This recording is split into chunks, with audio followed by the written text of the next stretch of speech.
What's up, peeps? Welcome back to Rebranding Safety. This is the last episode of the Health and Wellbeing mini-series. I hope you've enjoyed it, but let's jump into the intro and we can get into the podcast. The problem in safety isn't deviation, it's complexity. Health and safety has gone mad. Health and safety is trying to unpick having gone mad in the past. There's no one solution and one problem. The problem is that we are looking for one solution. Does the structure of the team allow them to flourish? Feel safe enough to be uncomfortable. The environment defines our behaviours. People aren't the problem, they're the solution. Rebranding Safety, crushing the stereotype. Brought to you by Risk Fluent. What's up, peeps? Welcome back to Rebranding Safety. Rebranding Safety is the YouTube channel and podcast doing exactly what it says on the tin. We're here to change the perception of health and safety, and we're here to challenge those over-the-top, crazy health and safety gone mad practices. So if you're new here, hit that subscribe button and the bell so you never miss another episode. If you're on the podcast, you can hit follow or like or any of those buttons that look remotely positive, and they do some weird algorithm stuff, and they just make good things happen, which essentially means more people listen to the podcast. That is the cool thing that the algorithm does. Anyway, the last episode of Health and mini-series, the last of the Health and Wellbeing mini-series. How have you found it? Honestly, how have you found it? Let me know. I want to know how you found it. I told you really frank and honestly in the last episode that I've been going through this kind of journey with this. This Health and Wellbeing mini-series has been really eye-opening for me. And like I said last week, today's episode is with a lady called Tanya Hewitt. Now, I had no intention for putting Tanya on the end of this, but like I said last week, it really kind of brings everything we've learned, and it talks about how we can do this, how we can bring this into our working lives, how we can create meaningful employment. And I love that phrase, meaningful employment. Like, that's so true, isn't it? Like, how many of us, when somebody goes, how's work? How's work, James? Yeah, it's all right. Pays the bills, doesn't it? Or how many of us go even further than that and we go, yeah, same shit, different day? Or how many of us go, yeah, shit, but you don't leave? How many of you are stuck in a job that you've had for years and years and years and this just ain't right for you? Do you know what? You may even be a health and safety professional and you're just not happy. And that's probably because this isn't right for you. Or is it just the business you're working with? Because the work you're doing is not meaningful. Sometimes I think safety professionals can really struggle with just the phrase or the way that people look at health and safety being meaningful. Maybe you don't feel like your employer thinks that you're meaningful. Not you as a person, but like your department. There's so much to that phrase of meaningful employment. How many of your shop floor staff think that what they do is meaningful? There's so much here, and I think systems thinking is something I've been going on in my head, and I've been going on and on and on about it for a long time. But this could be a big thing here. Like, I think systems thinking for me is so entwined with this. It's acknowledging that everything that we do and all the different people and different compartments and departments of workplaces are interrelated. They're individual cogs in the machine. And I think if we can start with that and explain that to people, that like, you are so important in this process. It is like, you are not just a number to us. You are vital. You may just think you turn up and you get this thing and you put it in a machine, or you turn up and you make the cement for the builders because you're just a labourer, or you turn up and you just clean the toilets because you're just a cleaner and everyone looks down at the cleaner. Whatever it is that you think are those preconceptions of your role, you're just a health and safety professional. You just turn up to make our job right. Every single job has a preconception, and 9 times out of 10 they are negative. But we need to change that. We need to understand that every single one of us are an important part of what we do in the workplace. They are vital. They're a cog in a machine that drives another cog, and they are driven by another cog, and that cog is driven by another cog. Yeah, that is system thinking. And if you remove that cog, the machine will only work up to the point of that cog, and then the rest of the machine doesn't work. That's what businesses are. So when we create meaningful employment, it becomes so much more. People can do so much more. And I think that phrase, me and Tanya for a long time were talking about what the hell we're going to talk about in this podcast. We knew we wanted to talk about something, but Tanya had been on a couple of podcasts and we didn't want to recreate the world. But I knew that if I just had Tanya on a call, we could just have an amazing chat and just record it. But we thought, do we need to find something that we can focus on? And then Tanya came up with this phrase, meaningful employment, around some of the work she's been doing. She just mentioned it in this conversation, and I was like, that's it. And we had this conversation, and as we're talking, I figured this would be great at the end of the Health and Wellbeing mini-series. And that's why it's here. I met Tanya on the infamous Ron Gant PDCS calls, the weekly calls that I've not been able to go on for the last couple of weeks, actually, and I'm pining for them. They are so good, but anyway, it's not about that. Maybe we get Ron back on at some point and we talk about these calls. But she's a lady that he's on all of the calls essentially, and she just drops these little bits of genius in. She quotes research like she's this walking library, like she's an absolute genius, especially compared to me.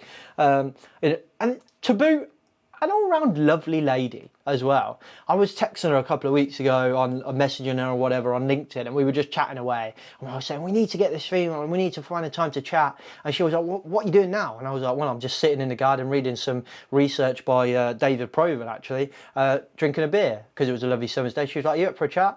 Yeah, all right, I'll come on for a chat. Like, I got 20 minutes. I was on a Zoom call for like 2 hours with her. She's just a great person to talk to. Awesome.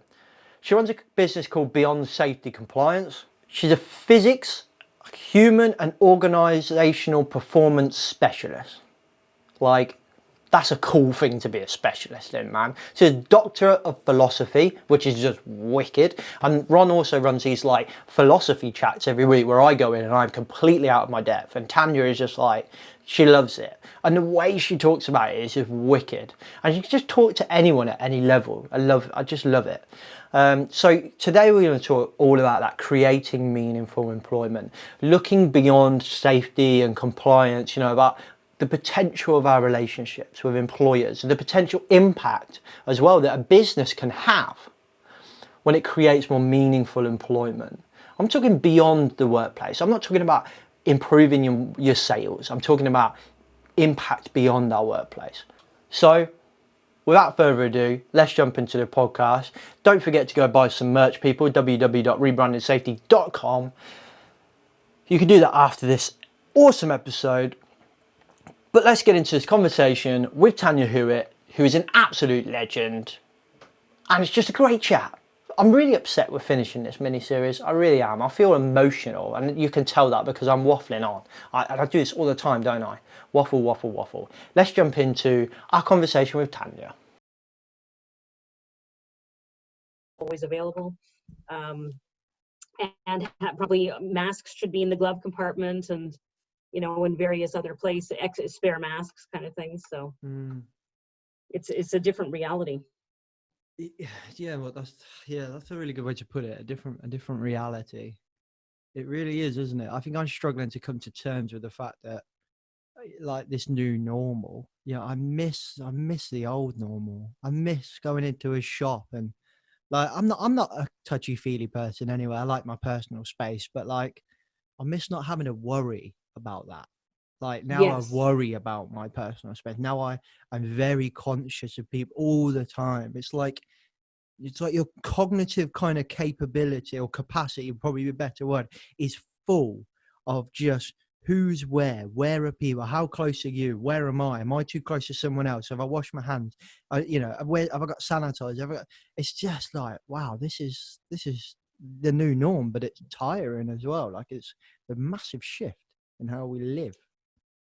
It's interesting. There was one podcast that I had listened to of a woman who lives in a high rise, and not thinking that she was an anxious person, but realizing, oh my God, once I leave my apartment, look at everything that is communal after that, you know? So if there's the elevator buttons, and then going in the elevator, having it stop at another floor and having other people come in the elevator, and, you know, and then you get down to the lobby, and then there's all these pull doors, and like, she said just leaving the building for a walk was harrowing. And, you know, she didn't think of what life was like for people with chronic anxiety, but now she's starting to realize what they're living through. But I also heard, and I think she was from England, actually, a woman who has chronic anxiety and absolutely loving this because people started to understand what her world was like, and B, the rules of life were pretty simple.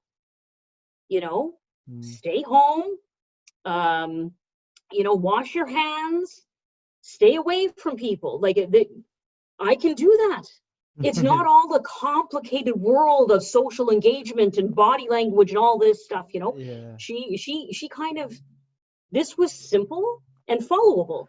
So That's interesting. I never thought of it like that. I never thought of it like that. Like, it's really interesting. It's funny that my wife, bless her, because she's pregnant, she like hasn't left the house pretty much in like 3 months. She's just poor woman's like stuck inside. Other than short of walking the dog, I think that's like the only.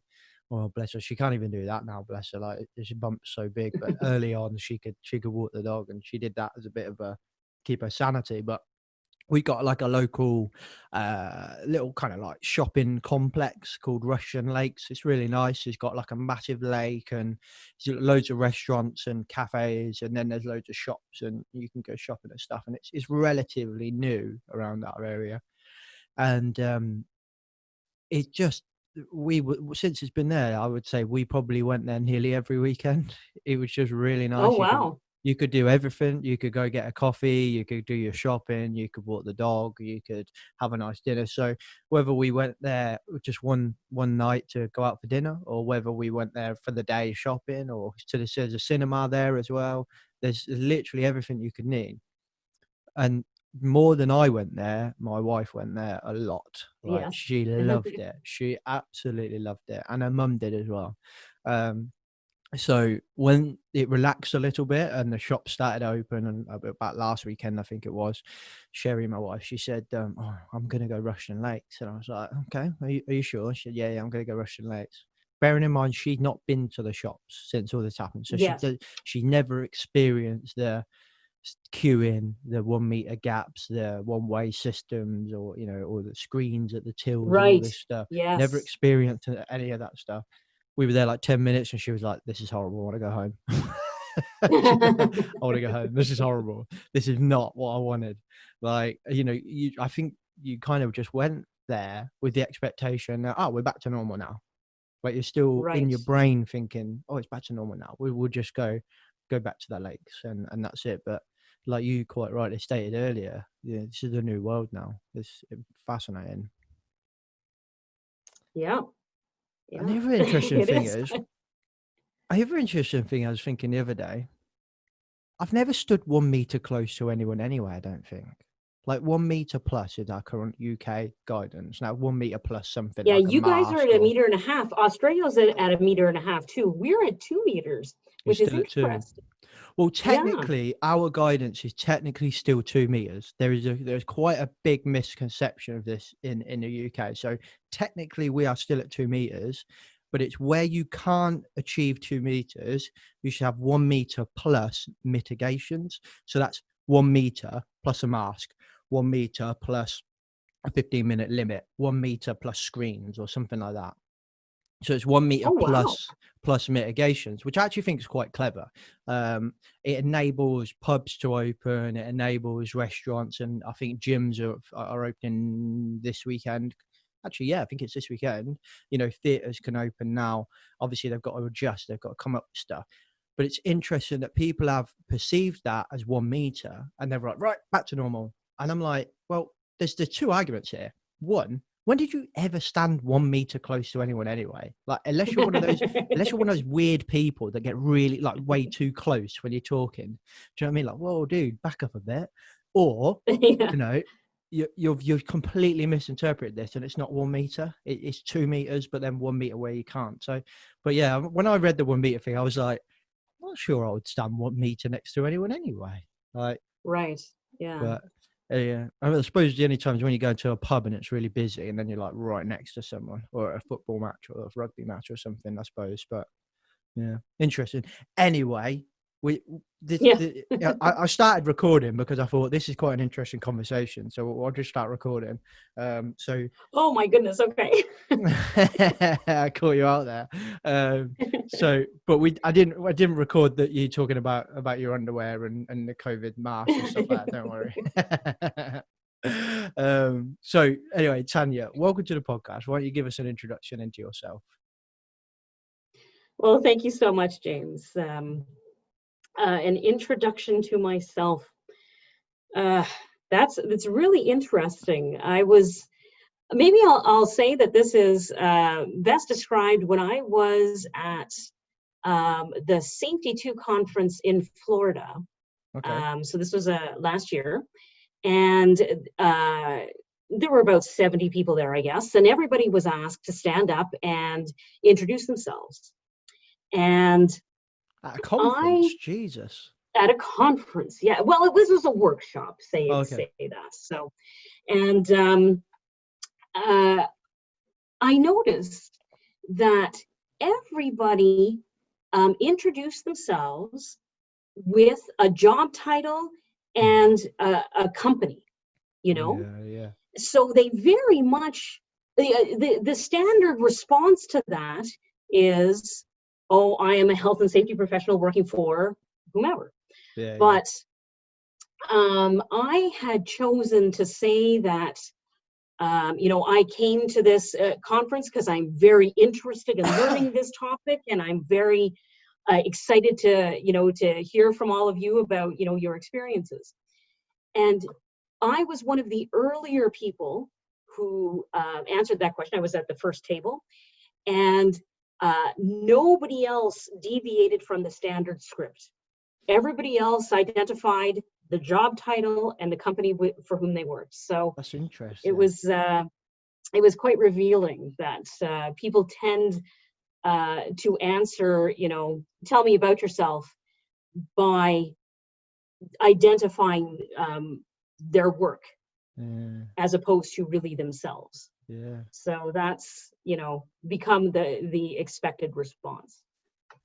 That's fascinating. There's 2 things in that. Well, there's 3 things. One, you actually haven't introduced yourself, so we'll come back to that. You're not getting away with that. Number 2, I do a lot of training, so small groups.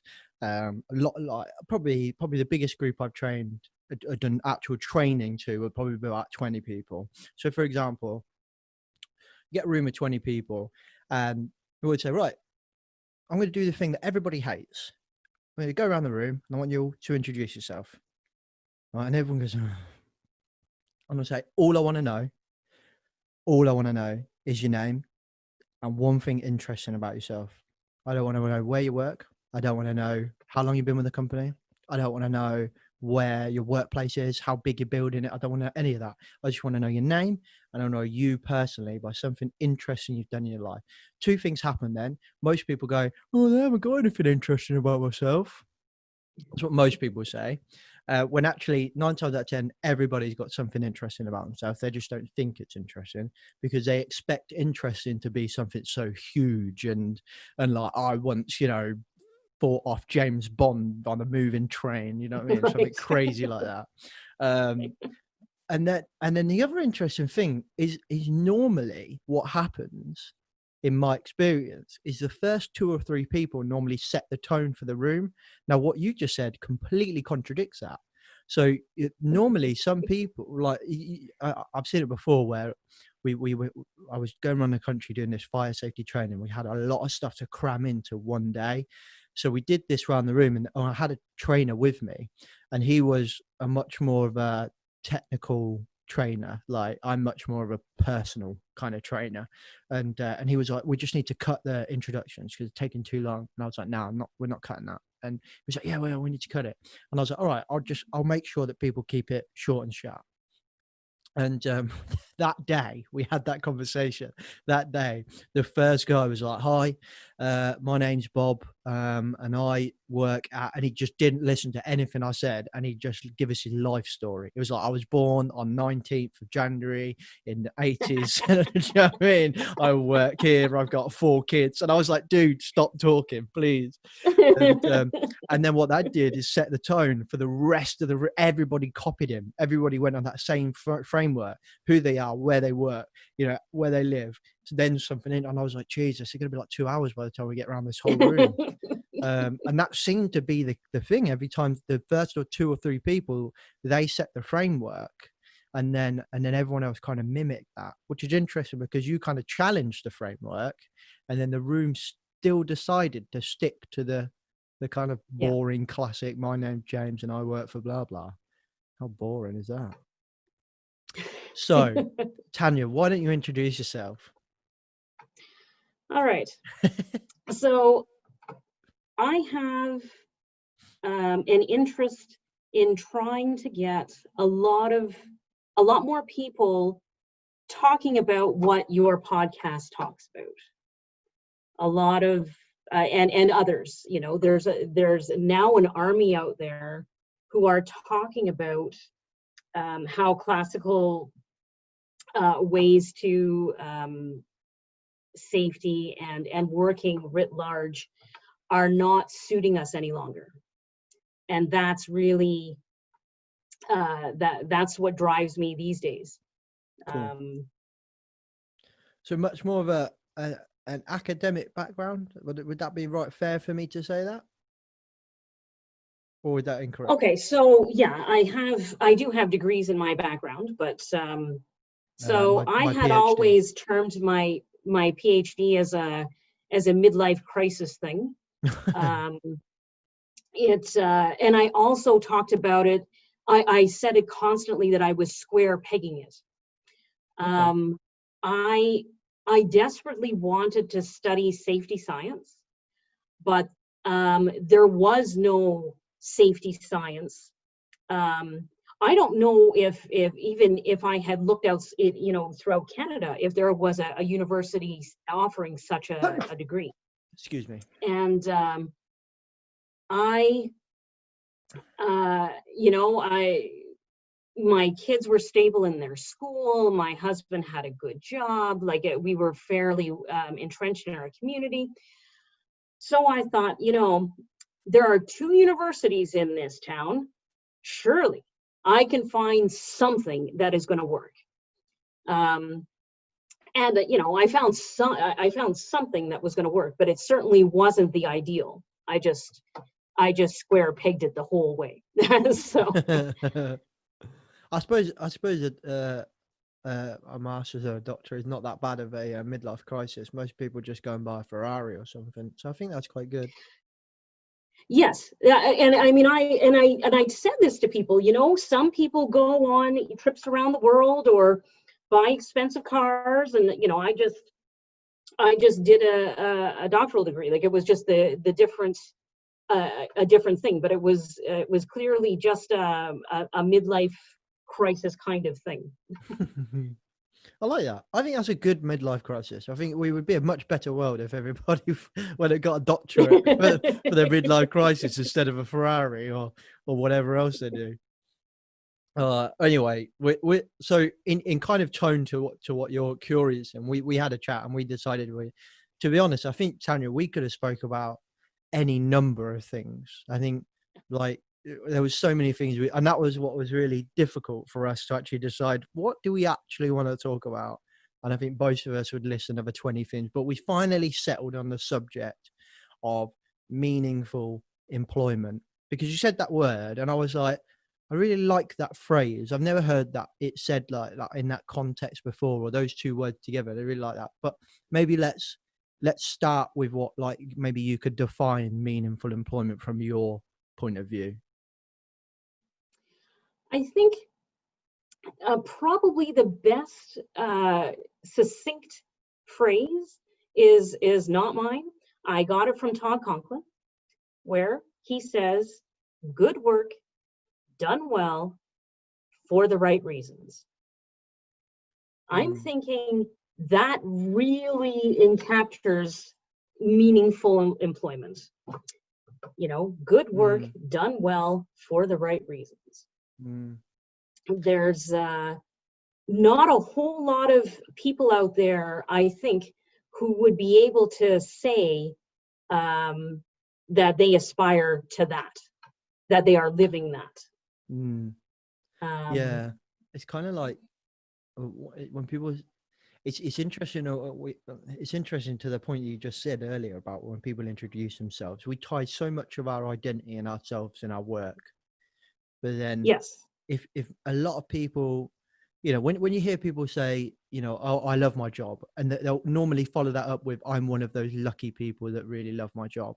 So there's like assumption that everyone hates their job, and you say like, how's right. work, and most people go, meh, but it pays well. It's like we only work now to pay the bills. So like, I think for me, meaningful employment would be like, it means something to you. And it doesn't matter what that is.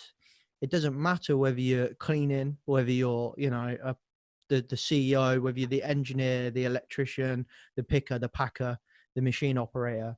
It just means something to you. I'll never forget. One day I'll write a book, and one book will have a theory in it that I like to call Marcus's Law. And it was about a gentleman that I met called Marcus, surprisingly. See where I got the name from. And I'll never forget that we had this, we had a really bad kind of claim culture in this workplace. It was really like, you could literally slip over a day later, we would be sending out a check. Like, our insurers loved just paying people off, and it was this horrible cycle we were stuck in.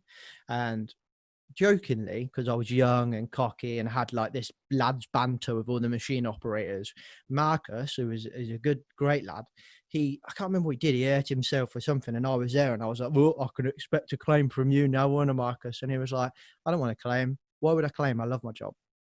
But some people would look at his job and say he was just a machine operator. And I say that in quotations for anyone that can't see that I'm making quotes. But, you know, he just a kind of manual labor role that starts at shift work. And, you know, most people would hate that job. He genuinely just really liked the machines, the process, the job he did. He just enjoyed it to the point where he actually took parts home that the engineers didn't want, and he built a mini version of our machine in his garage. He just loved his job. You don't have to be something that you've trained at forever, or an athlete or whatever, to love your job. But not at all. That's a really long description of what I think meaningful employment would be. But I think Marcus's kind of look on life for me was a big impact on me. Have you heard of a show called Dirty Jobs? That rings a bell, but I haven't watched it. Is it on Netflix? I'm not sure. The Discovery Channel had produced it.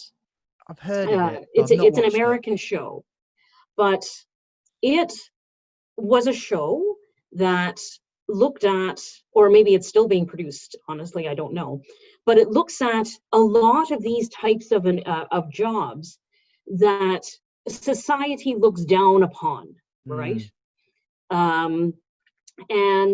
I just watched a TED Talk of the host of that show yesterday, where he talked about his infamous show of castrating sheep. So I think this has gone viral, right? And this is the show where he went and talked to, before doing this particular thing. So the host always does the job in order to, you know, understand. So if it's, you know, cleaning out a sewer, or if it's, you know, whatever it is, he is part of it.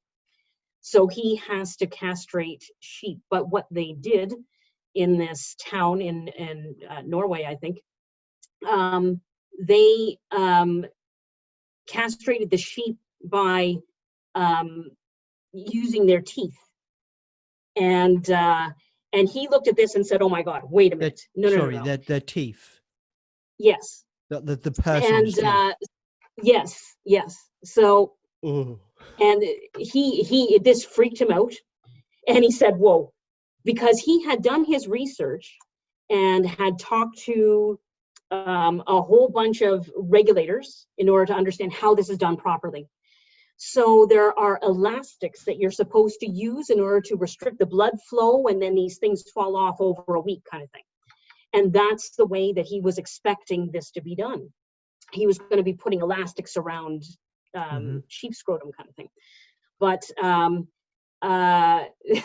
the sheep farmer had said, "Oh, you want to do that?" So he pulled out his drawer of all of these unused elastics, gave him one, and he did put elastics around a sheep that then, very obviously in pain, was crippling over to a corner and just kind of lay there.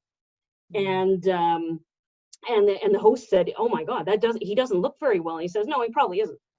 Like, he'll probably, his next week is going to be horrible, But the sheep that he was castrating with his teeth were fine. They jumped off the table and were indistinguishable from the other sheep.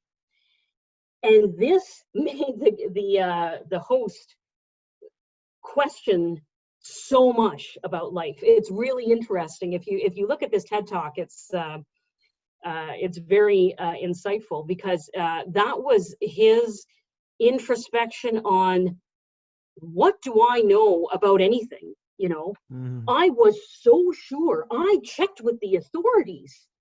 I knew the right thing to do. And yet this guy who does it every day he knew what the rules were, but did it a totally different way that seems actually to be better than anything the authorities had been recommending to do. And that is just not consistent with our conception of how the world works. And so he had to really figure out, what he was doing, why he was doing it. And that's really the meaningful work. If you are starting to ask yourself these questions, what am I doing? Why am I doing it? Does it align with what I believe? Then this is going to get you to a farther place than just working for the trinkets, what was called at my former workplace the golden handcuffs. So things like the salary, the pension, the benefits, all of this kind of thing. I'll read to you a quote that I had commented on LinkedIn. I'll see if I can, I won't reveal who it was, but in quotes here, he says, "Don't worry if you don't like the job. Think about the stable career you can build there. 12 years ago, I got an offer to work at a large organization. I didn't feel the slightest amount of excitement about it, but since it was the first place they gave me an offer at a time I was job searching, a friend of mine suggested it, and I accepted it so I could secure something. Although I knew it wasn't a good fit, I listened to him and accepted the offer. 6 months later, I left the position because the nature of the job was not aligned with my values and because I was hating every morning of my life. I understand that sometimes, depending on each person's reality, there's extreme urgency to land a job, but I learned that I have to trust my gut and look for opportunities that really speak to me. Yes, I could have probably built a stable career there, but at what expense? That's why job searching has to be strategic, so that we apply to opportunities with potential for us to enjoy what we do while making impactful contributions." I thought that was fantastic. Yeah, that's nice. I don't know what to say. Like, I'm speechless. Firstly, I was not expecting us to go on to castrating sheep's testicles with your teeth. That's a whole new level for the podcast. I love it. I was speechless. Like literally was like, if she asked me my opinion right now, I'm just gonna go, but I don't know what to say. I'm gonna have to watch that TED talk. Secondly, I love that. Absolutely. Yeah, that sounds great. I'm gonna have a look at that. I don't know. You know, it's a bit of a debate in the world now, isn't it? Like, but I'm a vegetarian, so like that stuff, like for me, just even harder to watch because I'm just like, oh no. But anyway, I don't want to go down that route. Otherwise, we'll definitely lose listeners. But I love that quote. And do you know what that reminds me of? That reminds me of like before I got the job that I'm in now. Like I was not in a great place and was looking really hard for a job, and then halfway through that kind of job search came a global pandemic, which is not conducive to a job hunt. But the one thing I said to myself was, you know, I'll know from the job advert whether I want to apply or not. And I would just skim read the job adverts for. I think it's important, firstly, for me to say everyone has a salary that they need, like you or are willing to accept. Let's say that your salary that you're willing to accept, right? I think go away, do your bill, work out your bills, do the maths, work out what salary you want, right? And draw your line, like, and just say, you know, this is where I'm going. And if you're talking to recruiters, say, no, I'm not going any less than that. If you don't like it, well, let's go. Because I think it is important to acknowledge that we do need to pay the bills. And I think it is important to acknowledge that can create stress and pressure on a role that you might love. And because you love that job, it makes it even harder if you're suffering because of that same job and it won't pay you enough. So I think that's important to acknowledge. But the second point is I knew that salary that I needed or wanted, based on my kind of projections, etc. And I would scroll through, and the salary would be one of them, but the other things I would look for: compliance. I don't want to work anywhere that's compliance focused. Oh, you've froze, so I'm going to pause. Are you there? Yeah. Yeah, sorry, your face froze, so I was just double checking that you were Okay. still there. So yeah, I'm looking for words like these are words to avoid, by the way, like compliance, officer, marshal, which was a funny one. I've never seen a job post that said marshal, health and safety marshal, but Adam John sent me it the other day. It was like, check this one out. And it was like, and I was like, marshal, you know, things like that. Phrases like drive accountability down from the top, and I'm just like, ugh. And they're all phrases that people like, and they put in there because they think that that's what people like me want to hear, want to see, and I'm just like, it just turns me off.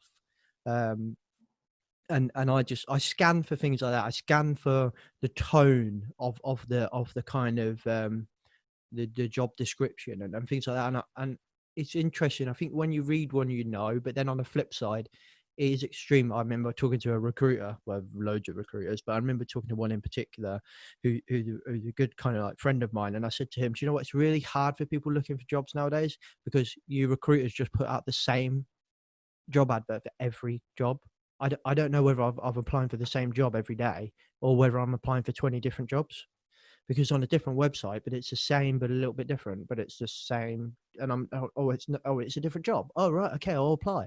It's a nightmare. But I think if you know your values, you can apply, and then you can go into an interview, and you can look and ask questions based on what you want to see from the job. And it's interesting. An old boss of mine, I was talking to her last night, and she said, you know, when I interview people, she said, when I interview people, it's not really technical based, it's value and people based. She said, because you pass the screening stage, you wouldn't be in an interview if you weren't technically competent. So now I just want to know whether you're the right person, which I thought was really interesting. You know that Charles Schwab interviews in restaurants. Well, when you could do restaurant, things. And Yeah. what he would do, he would go early, and he would ask the wait staff to screw up the order of his guest on purpose. Yeah, nice. And that was the interview. He wanted to see the reaction when something was wrong. I'm doing There's that.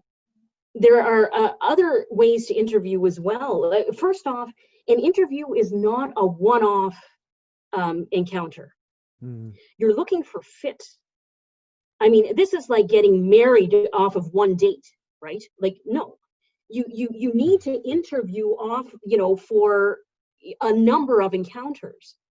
And another thing, your work life, a lot of constructs that we use in our world, we inherit from previous times. Like, safety is full of them, which doesn't mean that they were misguided and useless when they were constructed. They probably played a role when they were invented, else they wouldn't have been invented. But carrying them forward into an era where they no longer serve our needs is the problem. And that's on us for not recognizing that this isn't serving our purposes anymore. One of these is work-life balance. So work-life balance was, I think, helpful at a time when there was this strong tendency to, workaholism and having, absentee fathers and things like this. But I think now, especially during the pandemic, we have come to realize a better description is work-life integration. Because many times people are bringing their lives to their workplace, especially if they just had a fight with their husband, or their kid their kid went to a party, and whatever. They're bringing their life to their workplace, and a lot of people are bringing their work home.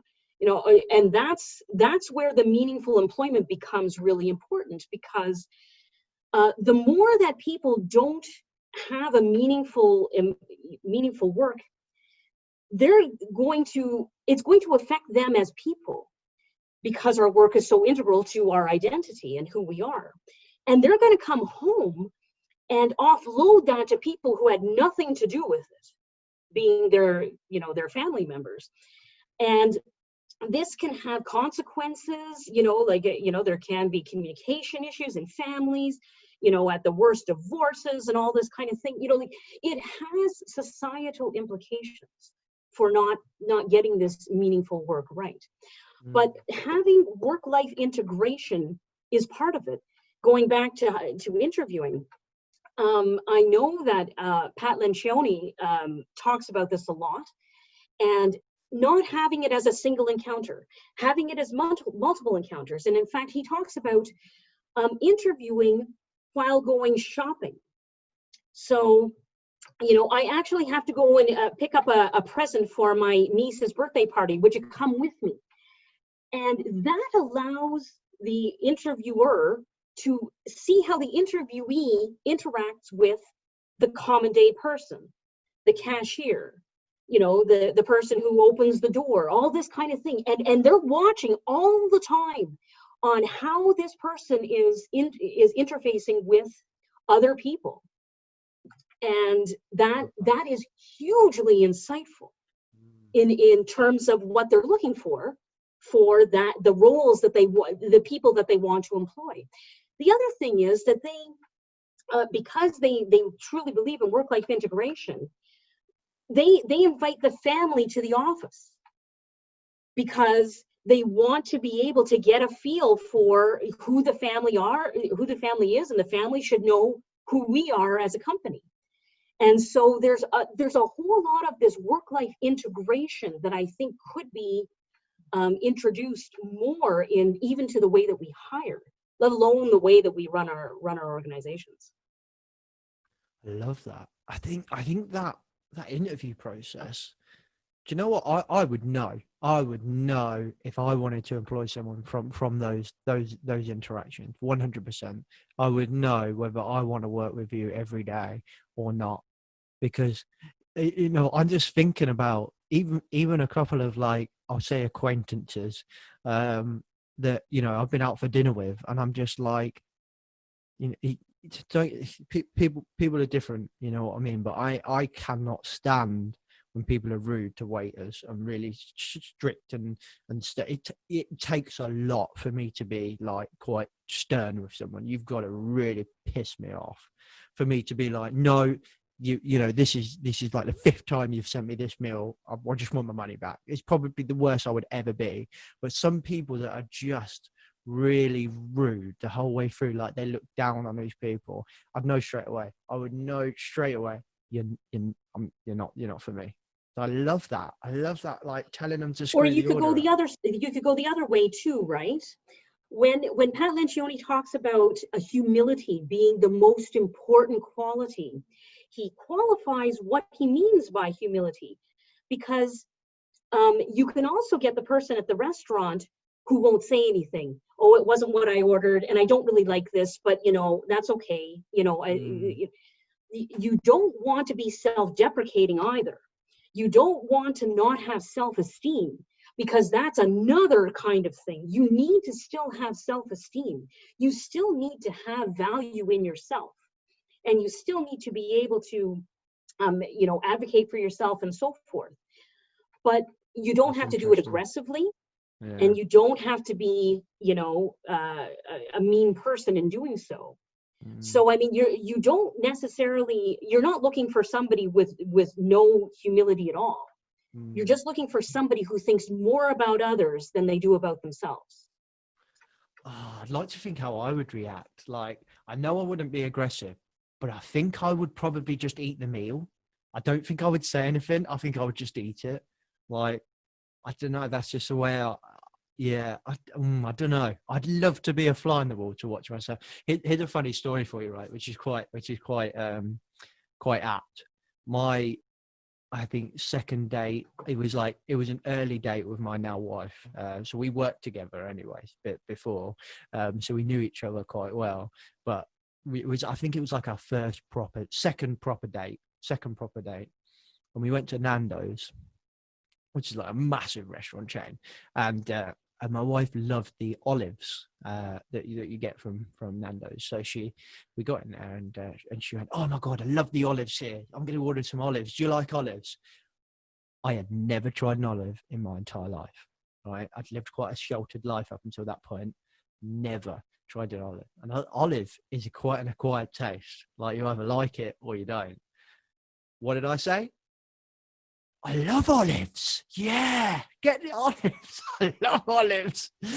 I remember to this day these olives turning up, and I must have watched that little bowl the whole way down to the table. And my wife just picks up a toothpick, bless her. She gives me a toothpick. She goes, boom. And I just held this toothpick, and I was like, can do this, James. Put it in. Trying to keep nonchalant at the same time. Put the toothpick in the olive. Picked it up. Put it in my mouth. Cautiously chewed. Thank God I love olives. Like, I love olives. And thank God, because that would have been unbelievably embarrassing. I'd have gone, "Oh my God, this is horrible." I should have been like, "I thought you just said Right. that you loved them." So I feel like I would be the kind of guy that would just go, you know, the guys, "Is everything all right? You order?" "Yeah, it's fine." "It's fine." But then you're going to get probably, you know, when things go wrongly at work, they're not going to say anything. They're going to, you know, well, it's only me. You know, I'm the only one with this problem. Like, you know, it's not that bad. I can probably, you know, if I just do this workaround, I can probably make it work. I don't want to disturb. I don't want to rock the boat. I don't want to, you know, all this kind of thing. You can still, you know, and how many accident reports, you know, have been because people don't want to rock the boat, right? Who don't want to speak up. So, Definitely. you know, you don't necessarily gain too much if you go too far on that end of the spectrum. I mean, you certainly don't want somebody who berates the waiter and, you know, all this kind of thing. That's not good. But you don't necessarily want the uber meek either. Yeah. So you're looking for a good, healthy, as I said, self-esteem, but thinking more about others than themselves. And then what that kind of family work home life integration, what do you think that kind of looks like when you're working? Like, let's say you've got your existing business and you mentioned about bringing family into the workplace and stuff like that, which I think is quite interesting. I feel like smaller businesses would be really good at that, like local family, maybe family run businesses. It's interesting. So the poster child of organizational health is Southwest Airlines. I'm learning all of this from Pat Lencioni and all of his materials. So, for example, what does that look like? That looks like when you are sick, like with the flu kind of sick, that the company sends you a basket of fruit to your door, you know, hoping that you're doing all right and you're going to be getting better. It looks like when you come back to work after surgery or something, that an executive level meeting will realize, oh, look, there's Bill's car who just pulled into the driveway. And the executive level meeting will stop what they're doing, line the hallway and clap as Bill walks in, celebrating Bill for returning to the workplace.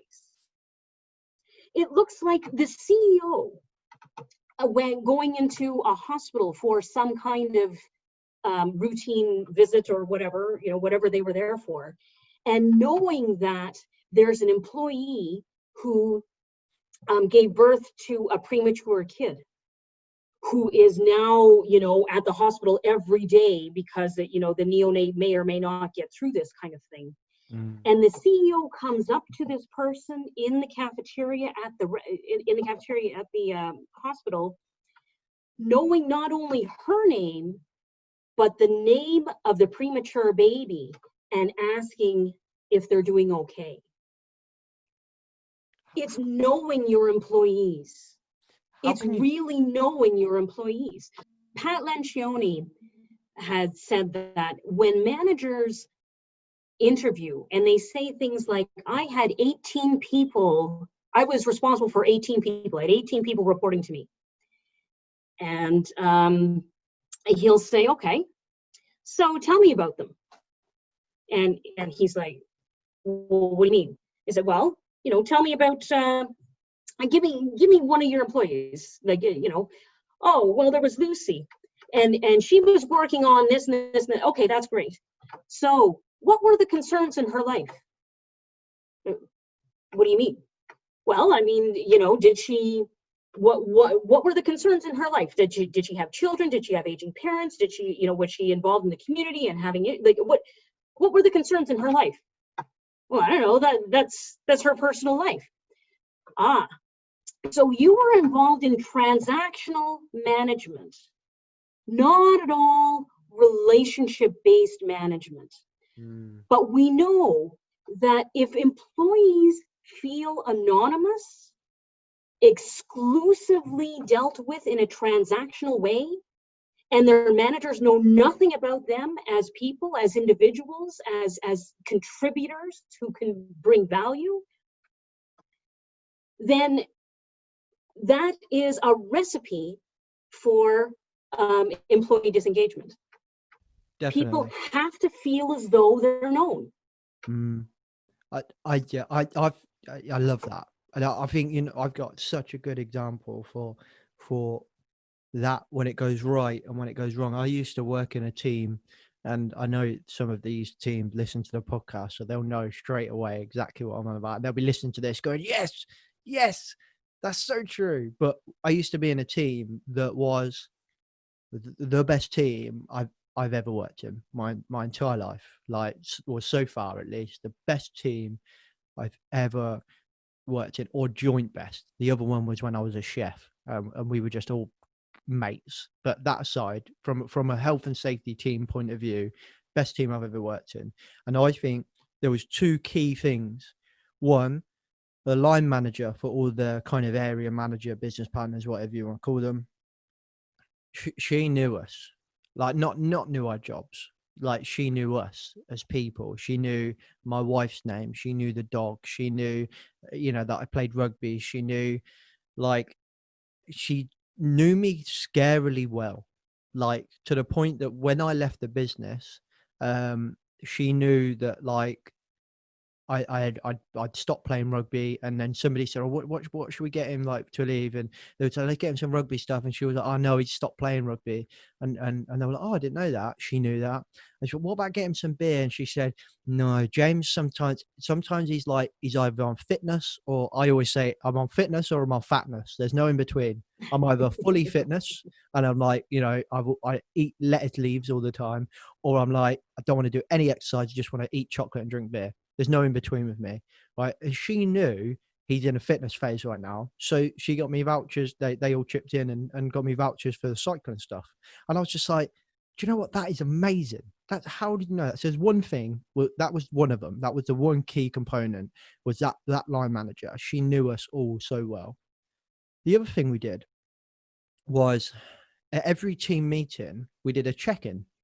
Now, check-in was personal, and when I started the business, she told me quite distinctly, this is a personal check-in. We want to know something about you. How are you? What you're doing? What you're doing with your life?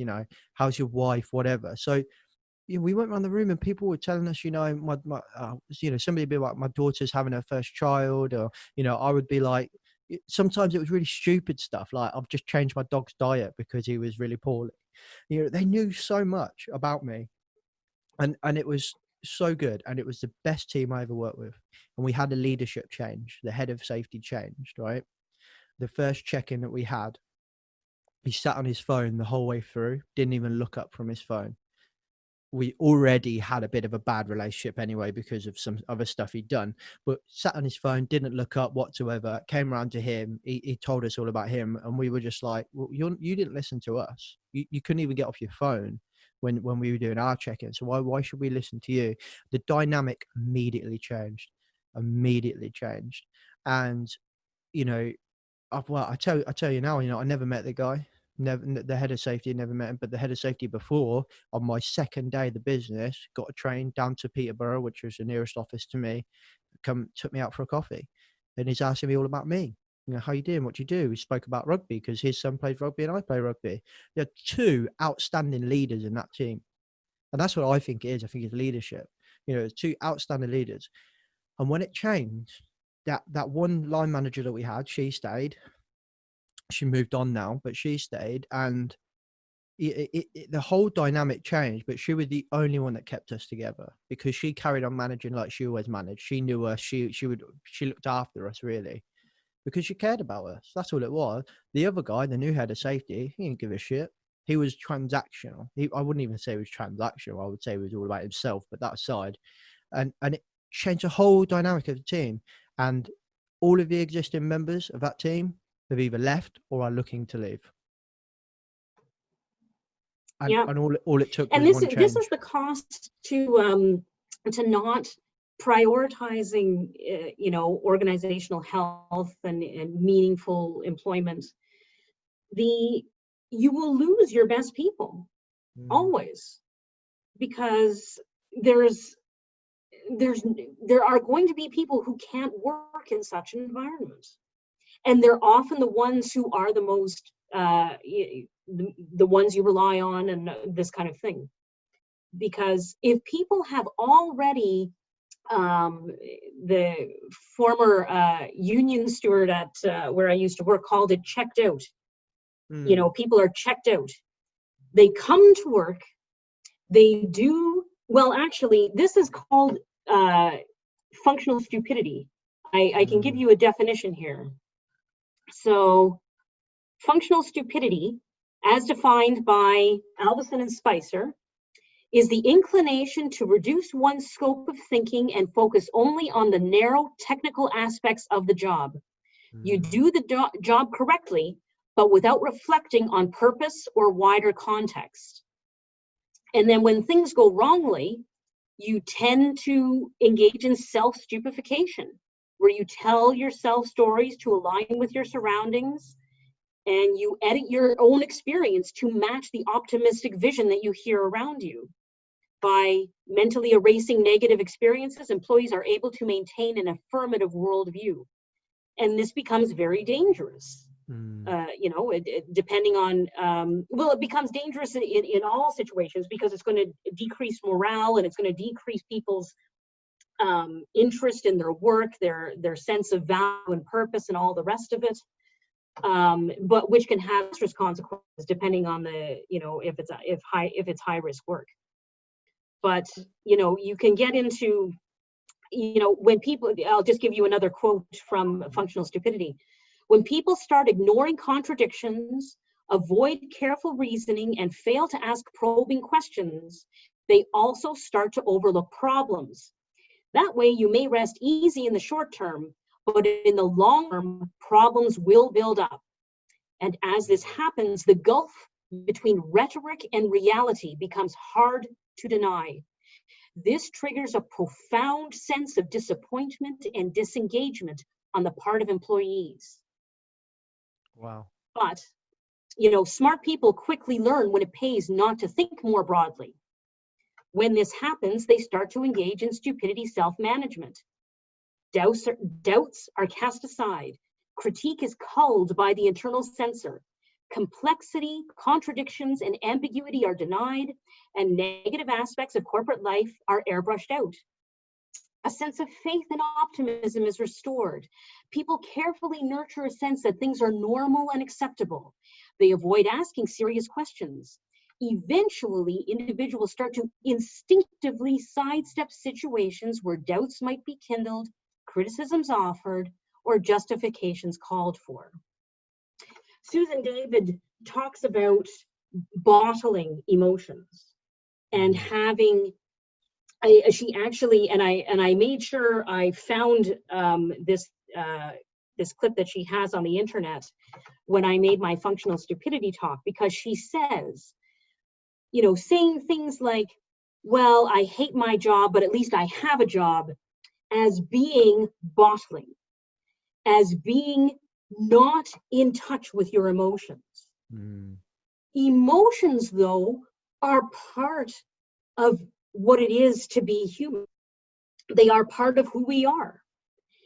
And we have gotten into this understanding that emotions are binary, that they're either good or bad. And this really bothers Susan David. She has a TED Talk as well. And, she says, well, how did we get here?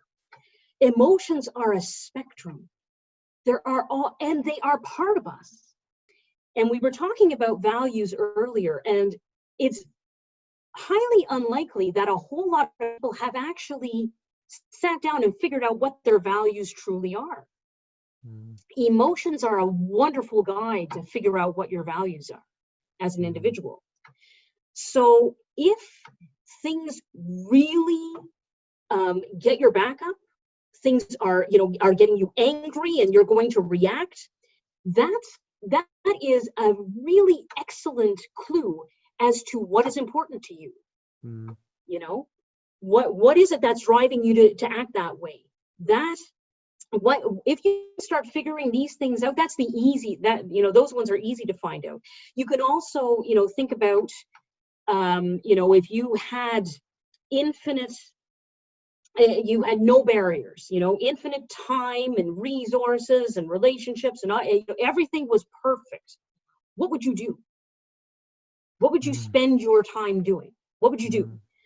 And that would be another way that you can start to figure out what your values are. It's hard. This isn't easy work. But once you figure those out, and in fact, figuring them out, there are 4 types of values that Lencioni talks about. The core values. The core values are really who you are. And this can be done organizationally too. It's who you are.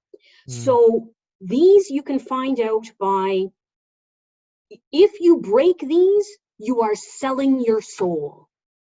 You're not even who you are anymore. So these are few in number, like 2 to 3 kind of thing he suggests. Like really core, like this is me. And if you know, I can't even not identify with these kind of things. Those are the core. Yeah. There's another realm that he calls permission to play, but I don't like that terminology. I have an article coming out, I'll put it on LinkedIn when it's published, called accepted values. So these are kind of like your bare minimum to be able to engage in the groups in which you're engaging. You know, these are, everybody's going to have these, you know. So these are not distinguishing at all. The core values should be distinguishing. You know, it doesn't matter that other people don't share these. They shouldn't really, unless they are very similar to you. You know, the accepted values are less distinguishing, but they are the minimum game rules in order to be able to engage in whatever group you're engaging in. And they can be more numerous, 5 to 7 kind of thing. So those are the accepted values. So those are the ones that really you can start using to guide your decisions. However, there are 2 other categories, maybe another category as well that you could start using, the aspirational values. And those are the ones that you wish you had, but you don't already. You know, I wish that I, you know, were more generous, or I wish that I, you know, whatever it is. You can't, those values certainly shouldn't end up in your core list. So you have to be, you know, if it's an accepted value, it's what you're actually doing. It's how you're actually acting. If it's not, then it could be aspirational. You want to try to move yourself to get there, but it's not there now. So you have to, but it's worth making sure that it's more of a something you're working towards than it is something that is. The worst one is an accidental value. So an accidental value is where you adopt a value that isn't you, but you're adopting it through something like social contagion or something like that, where it's keeping up with the Joneses kind of stuff. It's not really reflective of you at all, but it's just the way we do things here. And that's dangerous. Those ones you have to be on a lookout for all the time, because it's easy to start just through osmosis getting these types of accidental values into the way that you are living your life, even though they're not representative of who you are. They're not representative of the ideals of your social groupings, but they just kind of got in there. So you have to be on the watch for these. This is why you have to review your values constantly. Another thing that's interesting is that a lot of people confuse values and goals. Goals get into these they align very nicely to that SMART acronym, you know, specific, measured. I can't remember what it is. What's SMART? Specific, measurable, attainable, and time-based. That's it, yeah. Sorry. So if you are looking at some part of your life and it corresponds to one of those attributes in the SMART, you're likely looking at a goal. A value just is.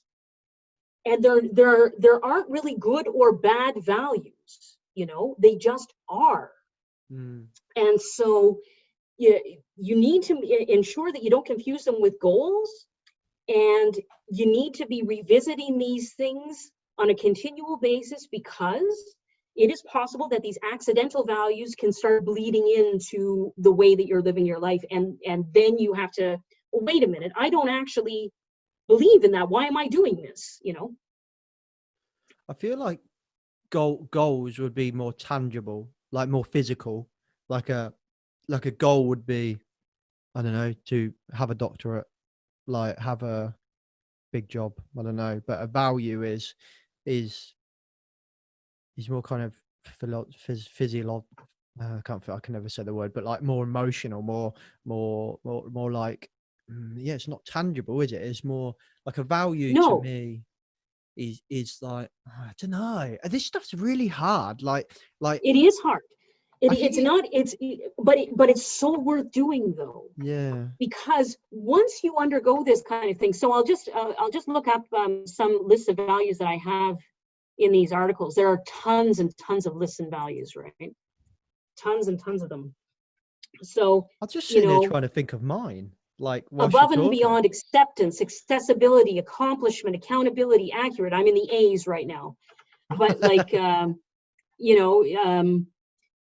directness, discipline, discovery, discretion, diversity, equality, exceeding expectation, exploration, extrovert, fairness, faithfulness, all of this kind of stuff. They're not good or bad. They just are, right?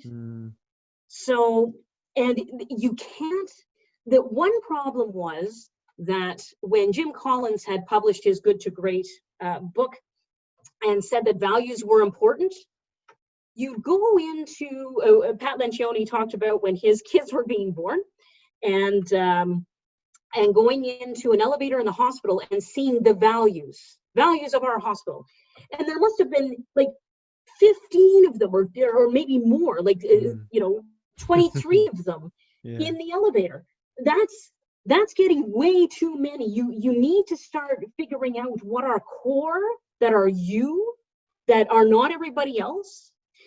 Southwest Airlines, for example, their purpose, the reason why they became an airline was in order to democratize air travel. They realized when they were founded, which was a long time ago, air travel was a rich man's game.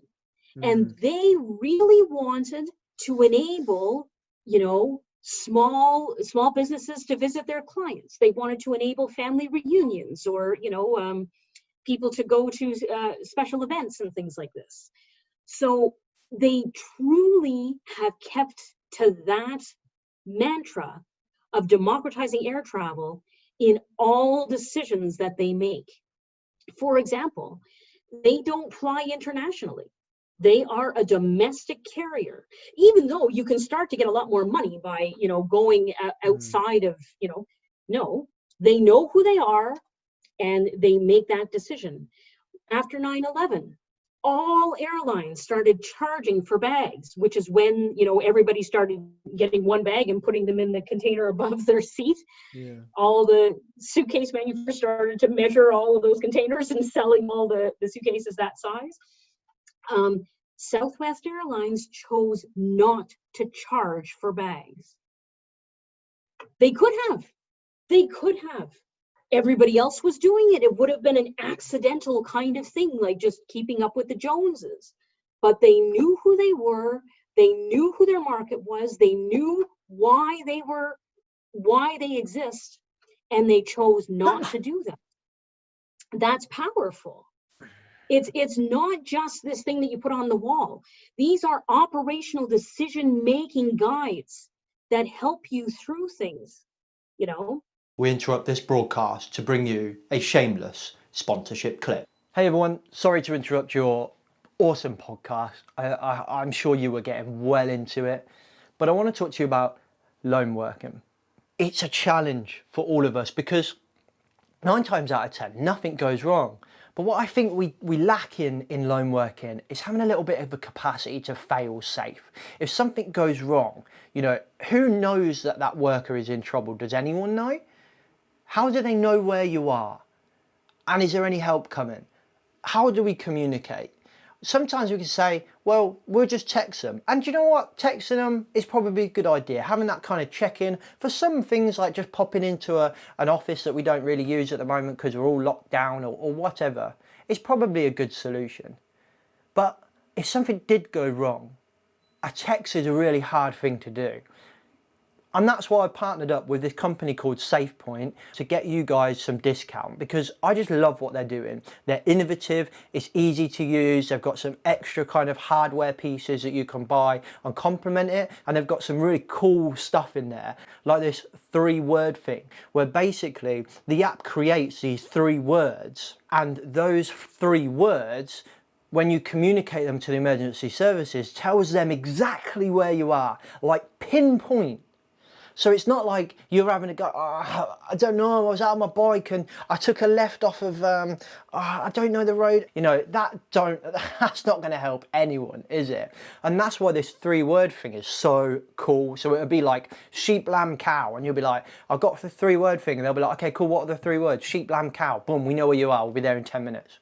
It's like, that is cool, man. And that's why we partnered up with them. So go check them out at safepointapp.com/rebranding safety. Use the code rebranding safety. If you sign up for the monthly plan, you get 10% off your first month. But if you sign up to the annual plan, you can get 10% off the entire year, off the entire first year, man, just from typing rebranding safety. And obviously, we get a little bit of a kickback so you can support your favorite podcast at the same time as nailing the risk of lone working. I'll let you get back into the podcast. Definitely.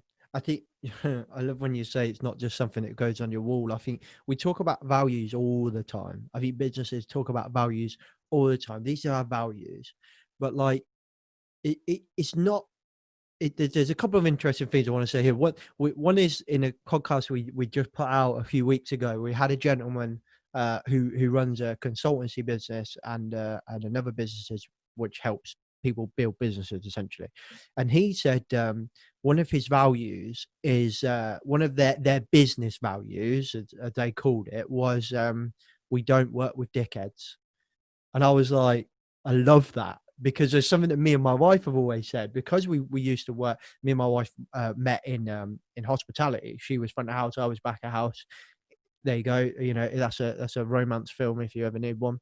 And you know, when you work in hospitality, you see the art end of society, I call it. Like you see nasty people, they treat you like absolute mugs.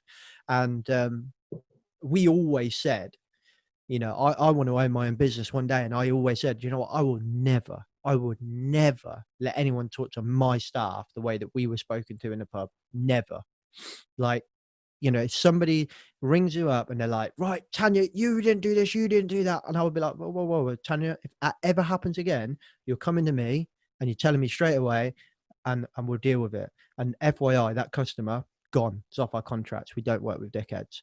And anyway, this guy, he one of his team, one of his consultants, came into his office and he said, "Look, Simon, I've worked with this customer for a while. I've really struggled with this. Blah blah blah. This is happening. He's cancelled the last 3 meetings I've had really last minute, to the point where I'm on site, and then I get there and he's cancelled. So I'm driving for 2 hours, getting to site, and he cancelled. Like it's a nightmare. I don't think we should work with him." And Simon was like, "Oh, I don't know. He brings a lot of money in. You know, it's a big contract, quite a big contract." And his employee just pointed at the wall where they painted on the wall that said, "We don't work with dickheads." And he went, "Simon, we don't work with dickheads." And this was the bit where Simon went, "Fair play. That's it." Wrote the customer a letter saying, "Sorry, based on your current performance and attitude and the way you're treating my staff, we've decided to pull the contract." They pulled the contract. That's a value. Whether you could describe that a better way, or whether you could make it a bit more, I don't care. But the thing to me is that you wrote on the wall, but then you were held to account by your employee, and you did it. That's the key. That, for me, that's the key. Well, I hate it when people put it on the wall and they don't follow it. There's nothing worse. That's right. They're not just empty things. You actually run your organization by these things, but by refusing customers, by not getting extra money. That's when you know that it's a core value, right? If you could start foregoing contracts that would bring you money, that's how you know that this is really who you are, because you're willing to take loss for it. You're willing to be able to, there's a willingness to pay for this. It's kind of like Simon Sinek's works in, like, kind of find your why. This all kind of reminds me quite a lot of that. And I think I'm reading that book, Start With Why, now, but I've watched his TED Talks. I've watched loads of his interviews, and I really like the way he talks about stuff and leadership and stuff like that. But I think when we started this podcast, you know, that was big for me. You know, why are we doing this? Why are we doing this podcast? And for me, it was there's a potential to health and safety that we can do more, but ultimately, Like, we can create so many better workplaces, and we could, but people just don't know about this stuff. We just need to talk more about it. But for me, why do I do this podcast? Really? Why? Because I feel like I'm doing my thing to help create a better workplace for when my baby, my child, grows up and goes to work. I can probably rest assured it's maybe a little bit safer. And if I can do my little bit to that's why. And I think that if you've got that, what that why, it makes such a massive difference. And I remember Absolutely. the first time we got approached by a sponsorship, and they wanted to do like this little affiliate partnership. And so anyway, they showed me this software, and the software was extremely compliant. So it was an amazing piece of software. Don't get me wrong, it was amazing, but it was built around the emphasis of compliance and tick boxes, and you upload your RAMs here and then that's it. And I remember the one line that put me off. He was like, in theory, customers don't even need to look at it as long as it says contractor compliant. That's it. They can come on site. And I was like, sorry, mate, it's not for me. Not for me. Because I knew that's not how I view safety. And I knew that for me, that would not be good enough if my kid was working on that construction site. And it's interesting that a friend of mine who I used to work with, he's a fire officer, and he uses a very similar way of looking at things. And he always asks himself, when he's going into a building, would I let my kids stay here? That's all he asks. Will my kids stay here? If the answer is no, he's gonna work with you to get it fixed. Well, he's an enforcing officer, so he's probably going to enforce on you. But that aside, and I remember him having a debate with this. He was telling me the story where he had this debate with this guy about, essentially, there's this, I can't remember the phrase, but it says the distance of a cooker to an exit should be of reasonable distance or something like that. It's a very grey phrase, and this architect or whoever was saying it's of reasonable distance. It's of reasonable distance. And then he just went, that's fair enough. Have you got kids? He went, yeah, of course. Yeah, I've got kids. He said, would you let your kids stay here? And the architect didn't say a word, had nothing to say. He went, in that case, you need to move the cooker. And when you know that, I mean, it doesn't matter. You can, any argument that you get, it just doesn't matter. You just move on.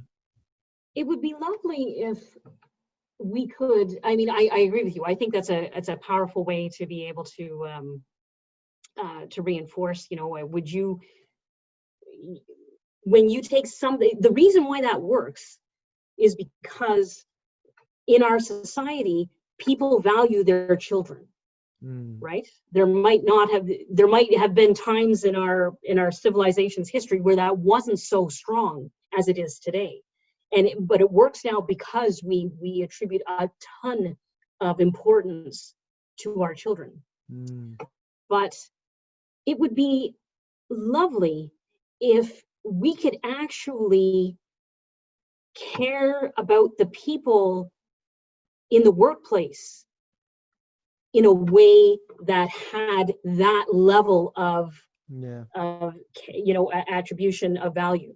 Like, we can care for them equally, but they don't have to be our child for they us don't to have actually to be care your about child. them. That's right. You can equally care about them in a way. Yeah.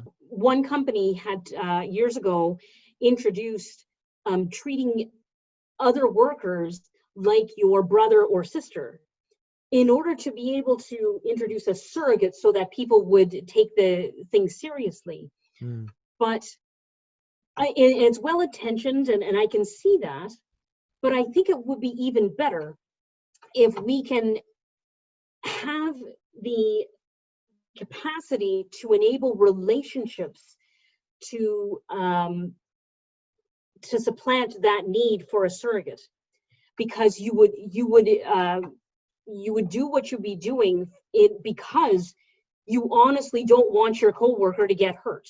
There's a genuine interest in your coworkers because you know who they are and you have an interest in not harming them. Yeah, because of a real relationship as opposed to a fake relationship, like pretending you're my sister when you're not, and actually just getting to know. I don't want to protect Tanya because I treat everyone like they're my sister. I want to protect Tanya because I know who Tanya is. I want create a nice workplace because I know. And of course, there's another huge huge benefit to that. And this is the hardest part of this whole thing. In Pat Lencioni's model of teamwork, you start with vulnerability-based trust. So this is how you get the relationships set up. And the vulnerability is using vocabulary like, I don't know, I made a mistake, you're better at this than I am. These kinds of words, you know, this kind of stuff. That's the vulnerability that we're talking about. There's a whole lot in there, but I want to get to another place. So the next one, he calls conflict. I'd like to try to rename that. This is where you are for real weighing in on decisions and not being subject to groupthink. And not saying, oh, well, if you know, she's more important than me and she knows what she's talking about, I'll just go along with that. Like really being able to engage in things with the full onset of psychological safety. Psychological safety has various levels to it that you won't be able to get to this level unless you go through these other levels. But anyway, you know, having the ability to weigh in, because I truly believe that if people are able to voice their opinions on a decision and are given a disposition of those opinions with all of the values and everything that we've talked about, understanding why we can't do this at this time or in that way or whatever, people will be okay with that. But they have to be heard. You need to be able to be heard in order to have that whole interaction take place. So that's absolutely critical. And then, sorry, go ahead. No, you go.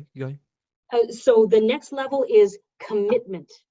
You won't be able to commit unless you have the trust, unless you have the conflict. And the commitment is that you're all steering in the boat in the same direction. You're all aligned in where we're going. Commitment. And that's the third level. The fourth level is the hardest one, and that's where the accountability, that's where we're talking about with the relationships. If you actually have a relationship with your coworkers, and you were talking about berate, you know, having somebody berate other people is intolerable to you. So if you see somebody berating someone else, that you would be able to have the conversation with that person and say, you know, I actually had observed that you had treated, you know, somebody else in a way that we just don't want to see here. That is incredibly difficult a conversation for most people to have. And unless you have a relationship with people where you have the trust and all of this, you won't have it. Because, you know, it's too hard. Because the reason why it's hard is because it often comes off as negative, as being judgmental and accusatory and all this kind of thing. But if there is a relationship underlying the conversation, it can come from a place of genuine interest in helping the person get better, because they might not be naturally dispositioned to not berate people. Maybe their upbringing and all this kind of thing had, you know, they've seen berating all the time. And maybe this is a habit that they have to try to adopt, and they need help in doing that. And the help that they can benefit from is this type of conversation. But in order to be able to hold it, it needs to be from a genuine place of wanting to assist the person to get better. And that's hard if there's no relationship behind it. And that just, for me, all I'm thinking the whole way through is the foundation of that is the value. isn't it? Yes. Like if you were the bit, so I always use this example of like startups. If you got like a startup business, right? It's like it's just chaotic. Like it's, you know, working all hours of the sun. People probably, you know, let's say you're an employee of the startup, right? You're an employee of a startup, and you're one of the first of 5, for example, right? All of those people probably not going to be paid uber amounts of money, and they're in a startup. And I think I saw a couple of while ago that like something's crazy, like 98% or something of startups in the UK fail. Something some crazy statistic like that. So it's like, what the hell? So only 3%, or hang on, my maths is terrible. 8, 9, 10. Yeah. You know, they only survive. It's like, what the hell? So you're in this like unbelievably unstable role, right? But a couple of things happen in a startup is 9 times out of 10, you as the employee are so invested in this company succeeding, right? And to be honest, on a startup, you're probably there because you really believe in what they're doing as well. Like, you know, and that they're probably going to employ someone that believes in what they're doing as well, because that's the nature of a startup. Yeah. So I don't know. I'm creating this environmentally changing product. You know, you're looking for people who are passionate about environment. They're passionate about stuff like that. And people get so invested that they slog it, that they work hard, that they you know, they become this like beautiful culture. And what I think people fail to understand is that they're like, well, we do all this work, we're going to make some value, but it's hard work. And, you know, why should we do that? We're already making, you know, we've already got like a 50% profit margin. We're already making millions every year. And it's like, yeah, that's really good. You're making millions every year on a transactional based process. But just imagine if all the millions of those people that work for you, if they actually wanted to be here, how much harder they would work for you. Like if they loved working for you, if they loved working for the managers that you employ, how much harder would they work? You know, and we see it all the time, right? In sport, some of the best teams are the people that believe in that team. They believe in the coach. They believe in that club. They stay there forever. I interviewed Will Fraser from Saracens rugby team, and he was saying, you know, one of the biggest things was we just loved the club. We were invested in that. What the other things he said, that the managers of that club, they knew the families. They looked after the families. The families were an integral part of that team.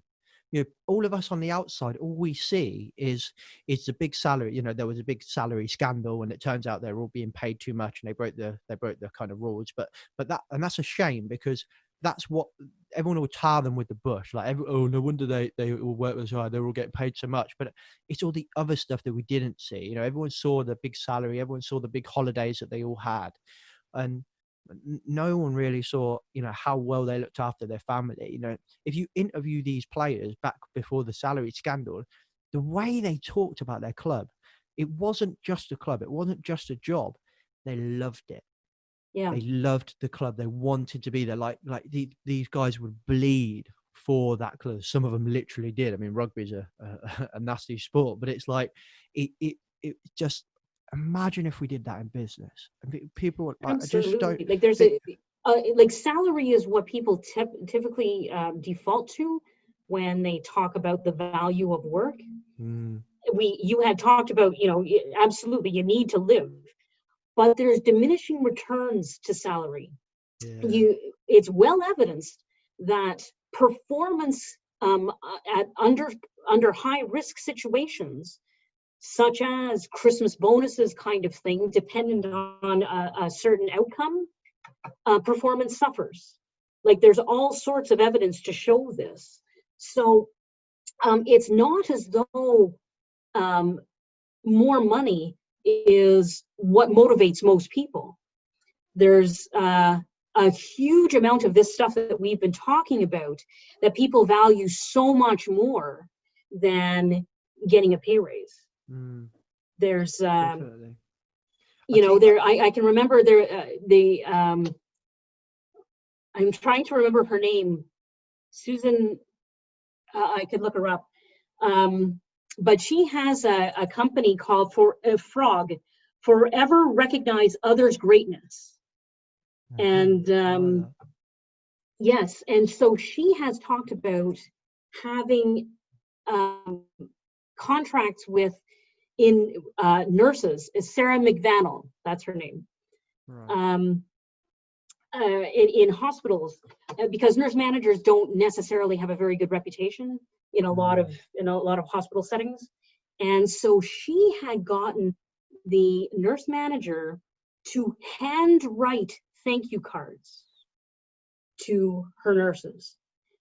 And that act brought so much more than, having, increased all the, negotiating with the government to increase more salary and all this kind of thing.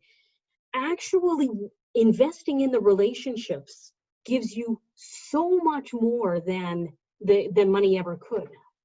Definitely. A great example is that I used to work for a company that was the best player, that it was known in the town as the best kind of paying factory in that town. So if you got a job there, spot on.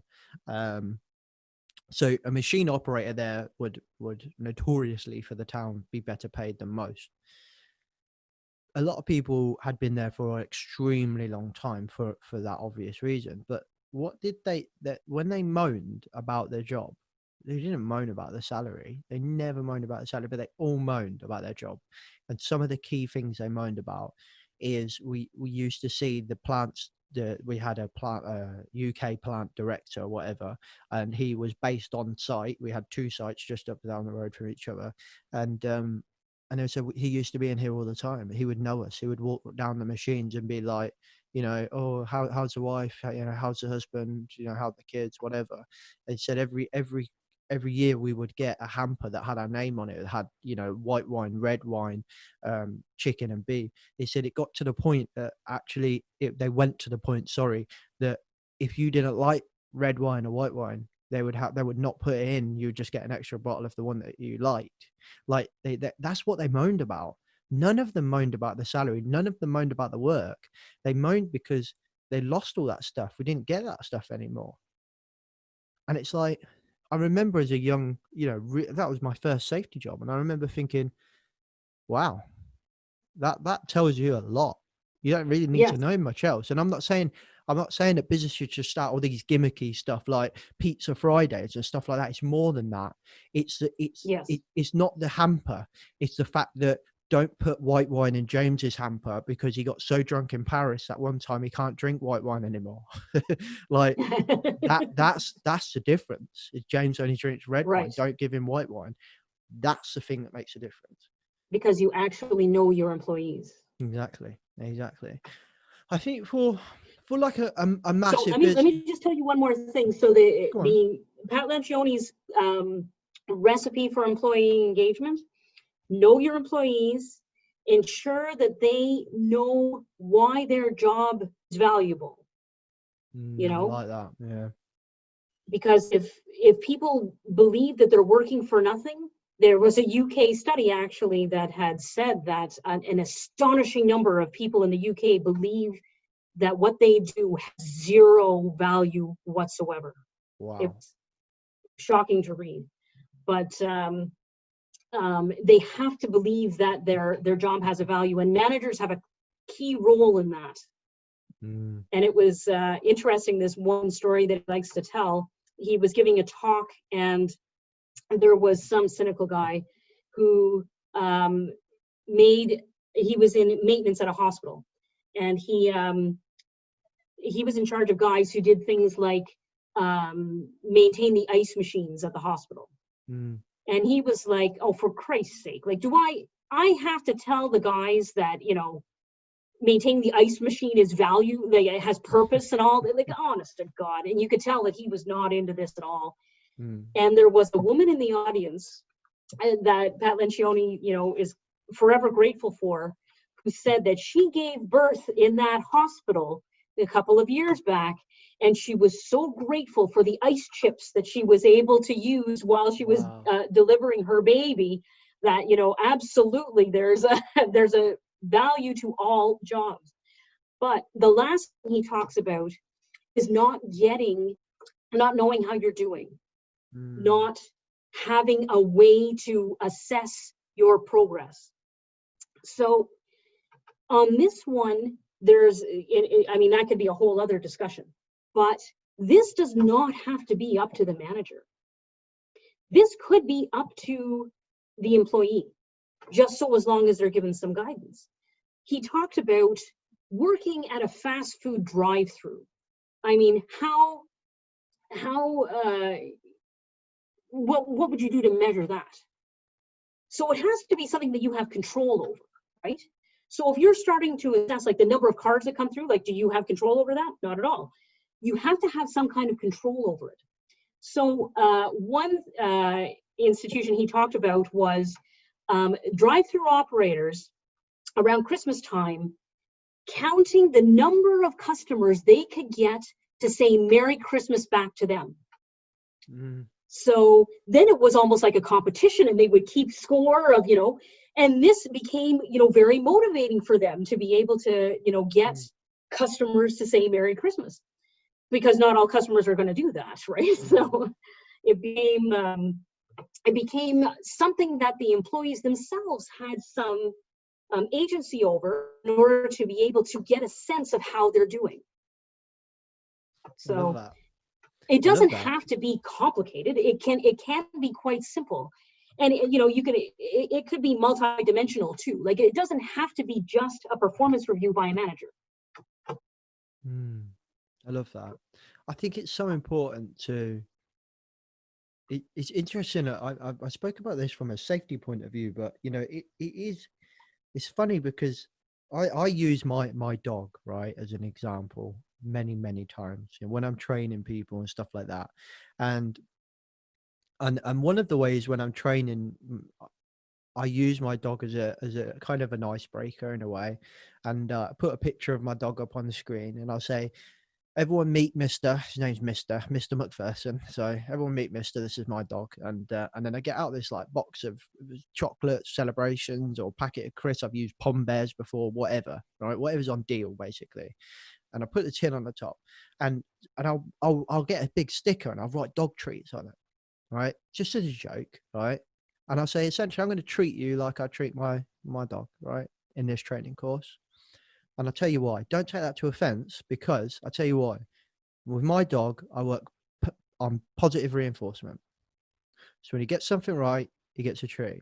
When he gets something wrong, nothing happens. We just leave him. And that's it. And eventually he learns, I'll do more of that stuff because I get more treats.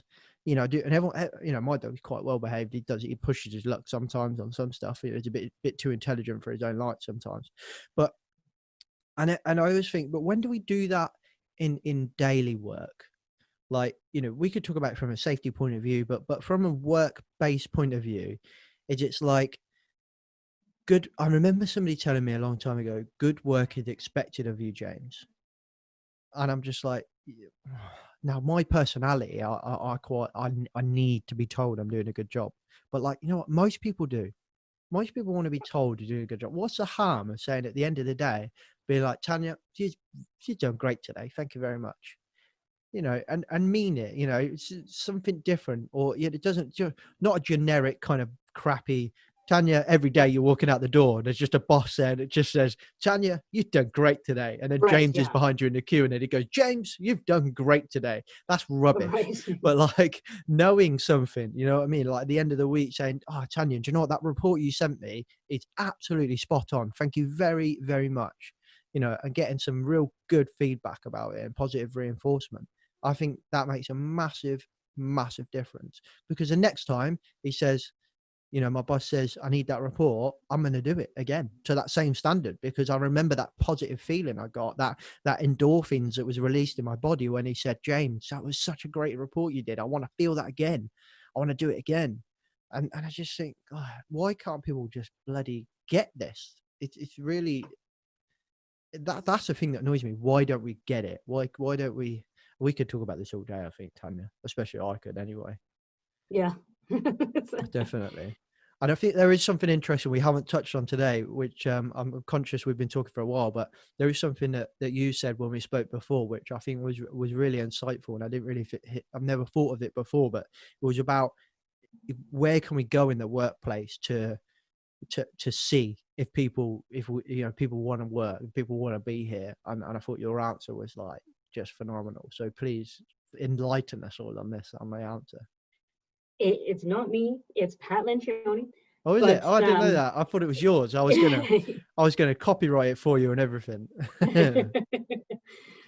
So he talked about the best leading indicator being how people come to work. Like, watch them open the door, like understand, if they are excited to be there, if they have, a joy in their step, this isn't to say, mind you, that people, if you institute this organizational health kind of stuff, you're still allowed to have bad days, right? You're still allowed to be human. You're still allowed to have, these days when things aren't as you want them to be and all this kind of thing.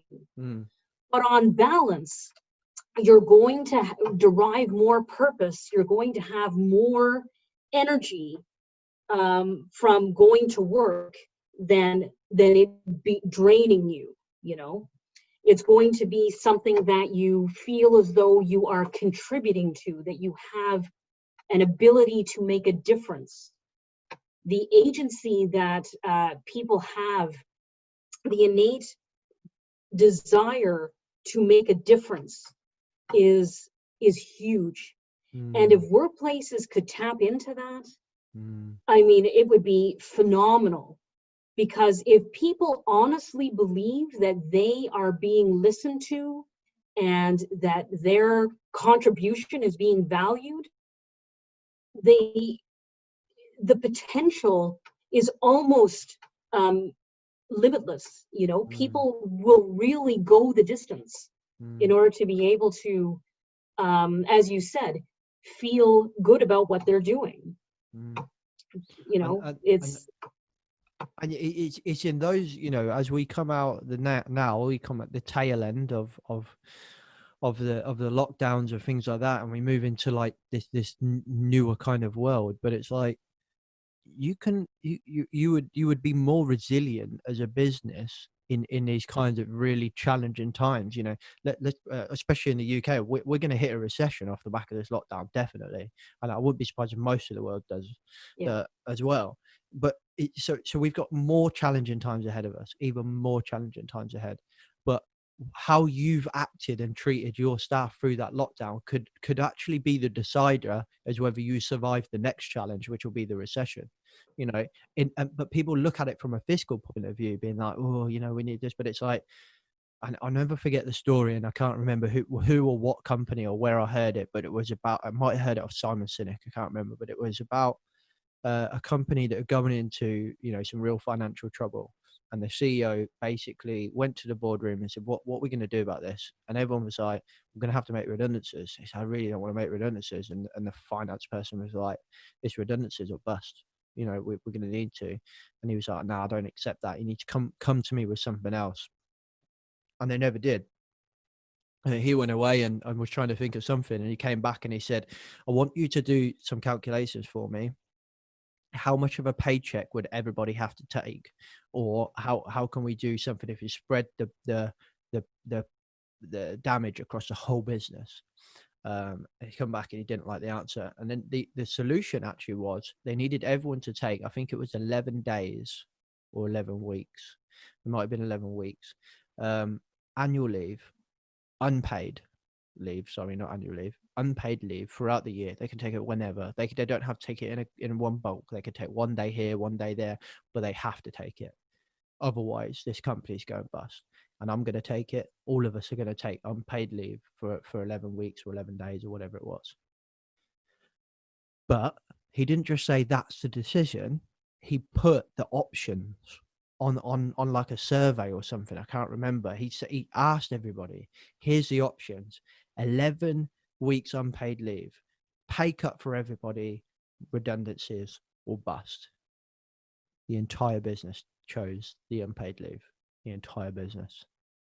And the business survived, apparently, according to that story. I couldn't tell you what that business was. I can't even tell you who it was or when I heard it, but I just remember. It's brilliant. And part of this is because, as you know, people want to feel as though they are making a difference, that people are contributing in some way. And I mean, staying at home during a lockdown doesn't feel as though you're contributing that much. But if it can be, if organizations think about it in exactly the way that you put it, Pat Lencioni did the same thing. Like he had, he looked at it only in money, mind you, but he had, you know, said, well, he said a couple of things. Number one, you're either going to come out of this stronger and better, or weaker and broken. You know, like he doesn't see a whole lot of middle ground in this. Leaders are going to be remembered for what they do during this time, not when, you know, times are good. It's going to be when this whole, you know, pandemic hit and everything. That's what people are going to remember. How you did, what you said, that kind of thing. So it's super critical for leaders to be aware of that. And what you just said, that he was advocating that companies in trouble take a pay cut across the board, like at the high level, the C-suite stuff. Yeah. And then offer the option to everybody else. So that everybody else in the business, explaining that this can prevent furloughing people, this can prevent laying off people, and all the rest of this kind of thing. That survive as a company if we can get more money in our cash reserves by not paying it out as much. And he projected that a lot of people, well, you can't force it on people because you don't know everybody's circumstances, and you know it'd have to be a voluntary thing, but that because of this innate need to contribute, this innate need to help others that we all have, that likely a lot more people will take businesses up on this than we realize.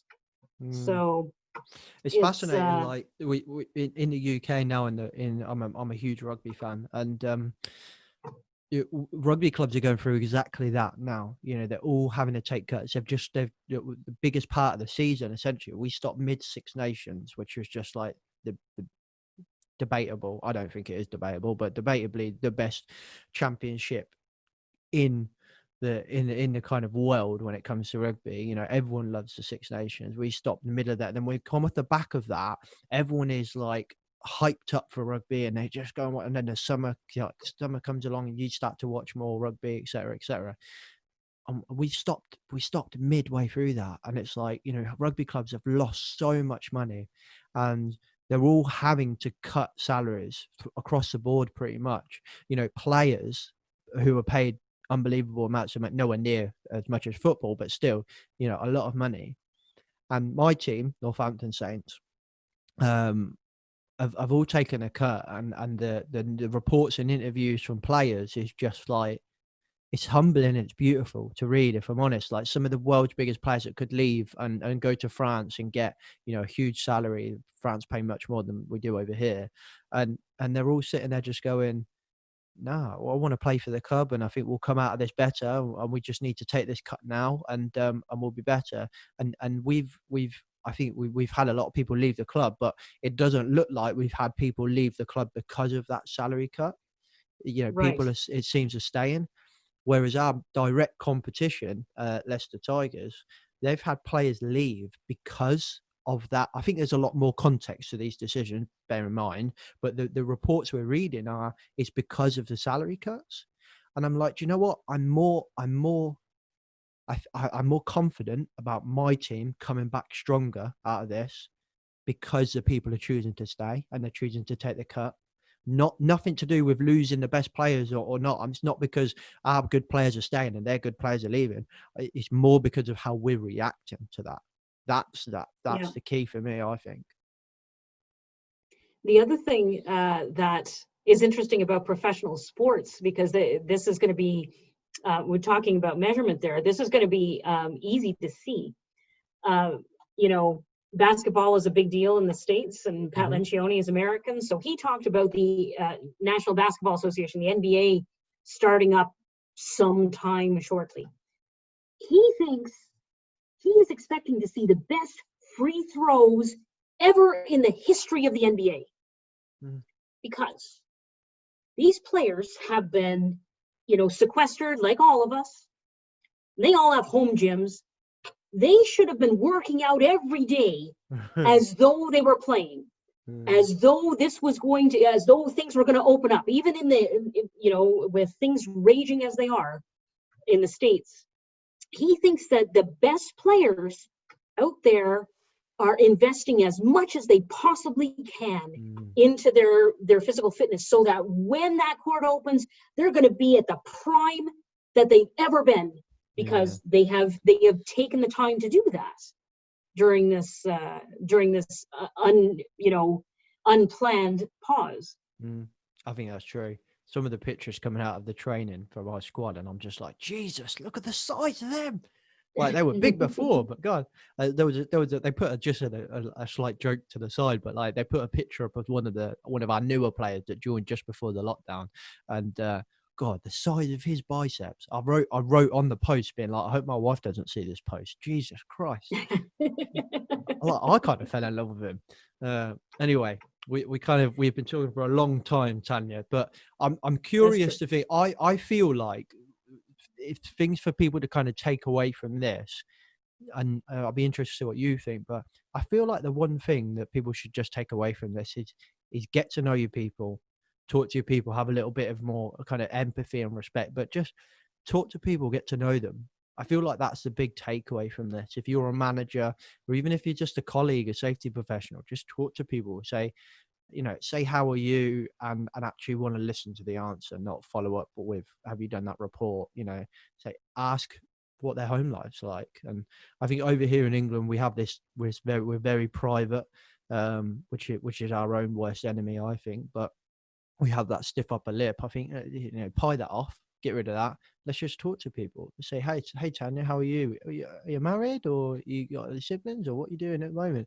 Oh, you're doing some extension on your house, or you've got some builder work going on. Great. And talk about that a little bit more. I think for me, that's one of the biggest takeaways from this.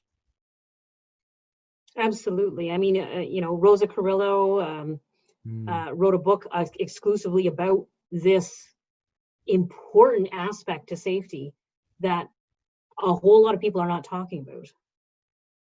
Yeah, and I think from a safety point of as well, it comes back to that thing where we were talking about, I treat everyone like my sister and stuff like that. It's like, if a CEO now sees, or not even just a CEO, if the CEO and the managers, they now see their employees as people with names and families and dogs and daughters and sisters, etc., etc., etc., those riskier decisions become a lot harder to make, and that's a good thing. That's a good thing. Yes. Now when you're not treating people like numbers, whether it's a business redesign, redundancy, to whether it's a really risky, physically, like from a safety point of view, whether it's we're doing this big construction project, it's like I think inevitably it would kind of force you to start managing safety a little bit better, because now you actually care about those people. They're not just numbers anymore, they're people. Yes. I mean, this is a little bit out of context, but Sam Goodman has been talking a lot about Daryl Davis, who it's more on the race relation stuff. Yeah. But you can't hate me if you don't even know me. Yeah. That we need to at least have a relationship in order for you to engage in true hate. You can't hate me if you don't even know me. I love that. And I think that could be true in the workplace too. You have to know these people before you can even come up with a judgment of hate. There's nothing there to base it on if you don't know who they are. Yeah, I really love like a lot of people don't like the guy, but Gary Vaynerchuk, I love the way he talks about it. And he says, you know what, you can judge me, that's fine, but judge me when you've got some context. And I love that. Yes. Don't judge without context.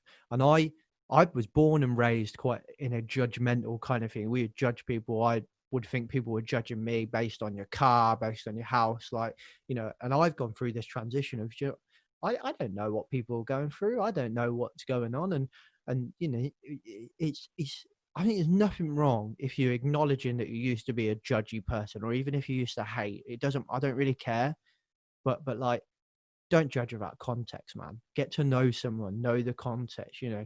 Someone, do you know what? It comes back to what we talked about. I can't stand it where people are rude to waiters and waitresses, but I still wouldn't judge someone. It could just be that on that one day, they're at the end of the tether and it was just that one thing. We've all been there where that one thing tips you over the edge, and it's that person that gets the blame when actually it's not their fault. You know, this has been coming for months.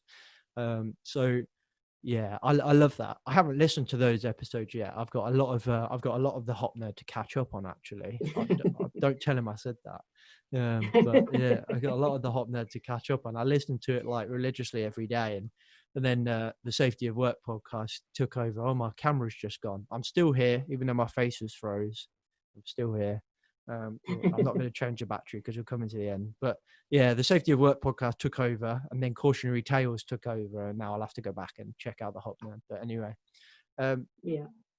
Tanya, Just one thing there, that Go on, then. even though somebody lost their cool at a waiter, and you don't understand the whole context and everything, you could still at least acknowledge the behavior, right?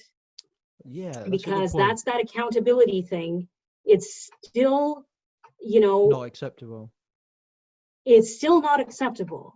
I mean, you do it, you know, from a genuine place and all the rest of it, but it still should be done because it still crosses a line. Yeah, I think do you know what? I think that's a really good point. I think you can have those moments, but you need to acknowledge them and do you know what? That wasn't right. That wasn't right. I think that's really true. Yes. And sometimes you don't even know, do you? Sometimes, like, you in the moment, you as a person, it's interesting. It's kind of like, well, if you're in the system, you can't critique the system, is what we were talking about yesterday. And Ron's cool, weren't we? But like, if you're in the moment, you're the person that's being rude. You might not necessarily think you're being rude because that's right. You in the moment. So you kind of relying on somebody else to go, sorry, Tanya, I thought that was maybe next time we can adjust the way we talk to that person. Not their fault that the dinner was wrong or whatever. And there's all sorts of you know, decorum about that type of conversation. You know, it shouldn't be public. It has to be, you should choose your words wisely, all this kind of thing. But it doesn't mean that it shouldn't happen, because it you know, so often, as I had said, accountability in that teamwork thing, it's on exactly this area that most teams don't do so well, because it is these are awkward conversations, but they're necessary. Yeah, and it's only, you know, it's only through this type of feedback that we're going to know about the faults that we have.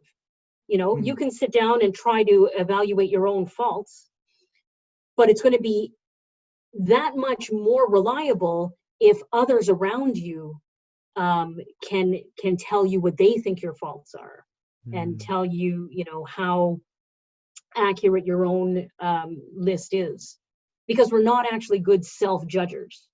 Yeah, definitely. And that's going to be hard to hear. But if you're doing it from the position where, you know, we've got our values set right, we're doing it from the position of betterment, of improving, of, you know, I want you to be a better person. It makes it that little bit easier to hear, I think. Absolutely. Because the last area of teamwork that I didn't talk about was results, you know, being attuned to results. And there's a whole thing with organizational health, knowing what your anchors are, knowing what your rallying cry is, but that's a whole other conversation. But a lot of it we've covered in terms of ensuring that you know who you are and why you exist, and and having those values well integrated into the way that you run your business, run your organization, and knowing people, like genuinely as people, as opposed to just workers, as employees, and being able to engage in difficult discussions, because you need, a lot of this is going to depend on these correcting mechanisms, and these difficult discussions are part of these. Yeah, So definitely. Oh, this conversation reminds me so much of one of my favorite conversations I've had on this podcast with a lady called Dr. Dara Blumenthal, and she's a doctor of sociology, and we just talking about, essentially we were talking about psychological safety, but she'd wrote this like little framework thing that was really cool. It was about how to get innovation in the workplace, and it was basically talking about all this stuff is, you know, you've got to create environments where people are, she used the phrase which I love, like, you've got to create an environment where you're comfortable to be uncomfortable temporarily, yes, to be challenged, and but that feels comfortable.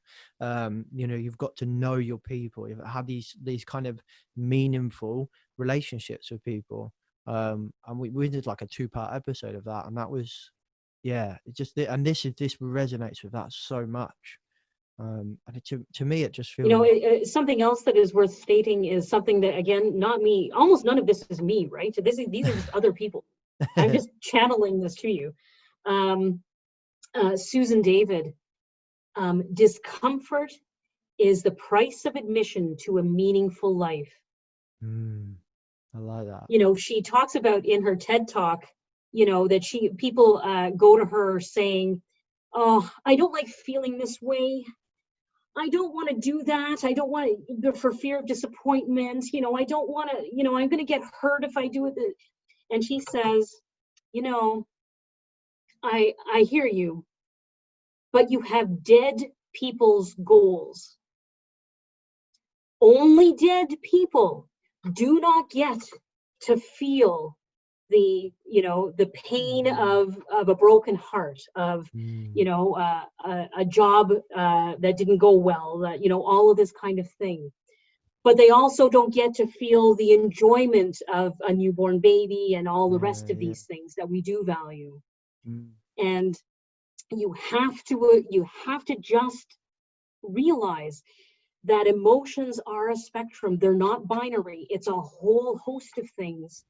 And all of them are valuable because they can teach you about yourself and who you are and what you value, and can give you so much more meaning in your life if you actually are allowed to sit with these emotions, even the rough ones, because discomfort is the price of admission to a meaningful life. Wow. Well, great. That is a great place to leave it, I think. And I think a great example of that would be when you buy a dog. That's all I was thinking. You buy a dog knowing you will outlive them, but the love and the relationship you build probably any pet, if I'm honest, but just from my example with a dog, you know, I know I'm going to outlive my dog, but yeah, the love and the affection you get from them I wouldn't replace that for anything in the world. So, but the price of admission is knowing that I'm going to outlive that poor thing.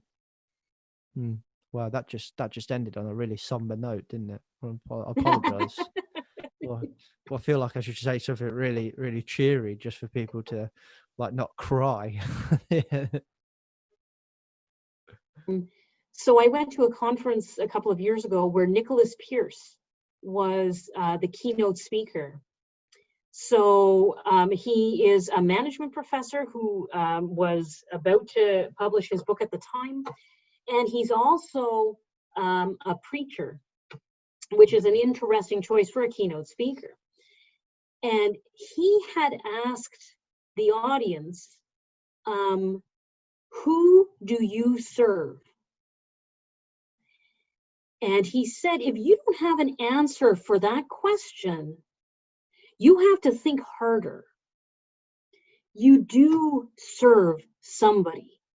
And the more that you look at your work as being of service to others, the more the more value and purpose you're going to be able to find in your work.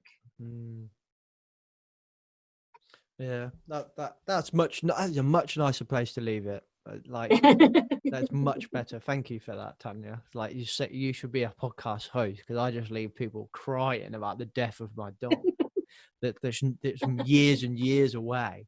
But anyway, well done. That's that kind of like that stuff in like the Buddhism talks about that, doesn't it? Like the love that you get from being in service and stuff like that. It's a much better place to be. Yes. Anyway, Yeah. Tanya, if people want to talk to you more or even work with you as well, do you want to give us a little plug of the business and how they can get hold of you or read any of your articles and stuff like that? What's the best couple of places to go to? Sure. So my company name is Beyond Safety Compliance. The URL is exactly that, just beyondsafetycompliance.ca. I am on LinkedIn.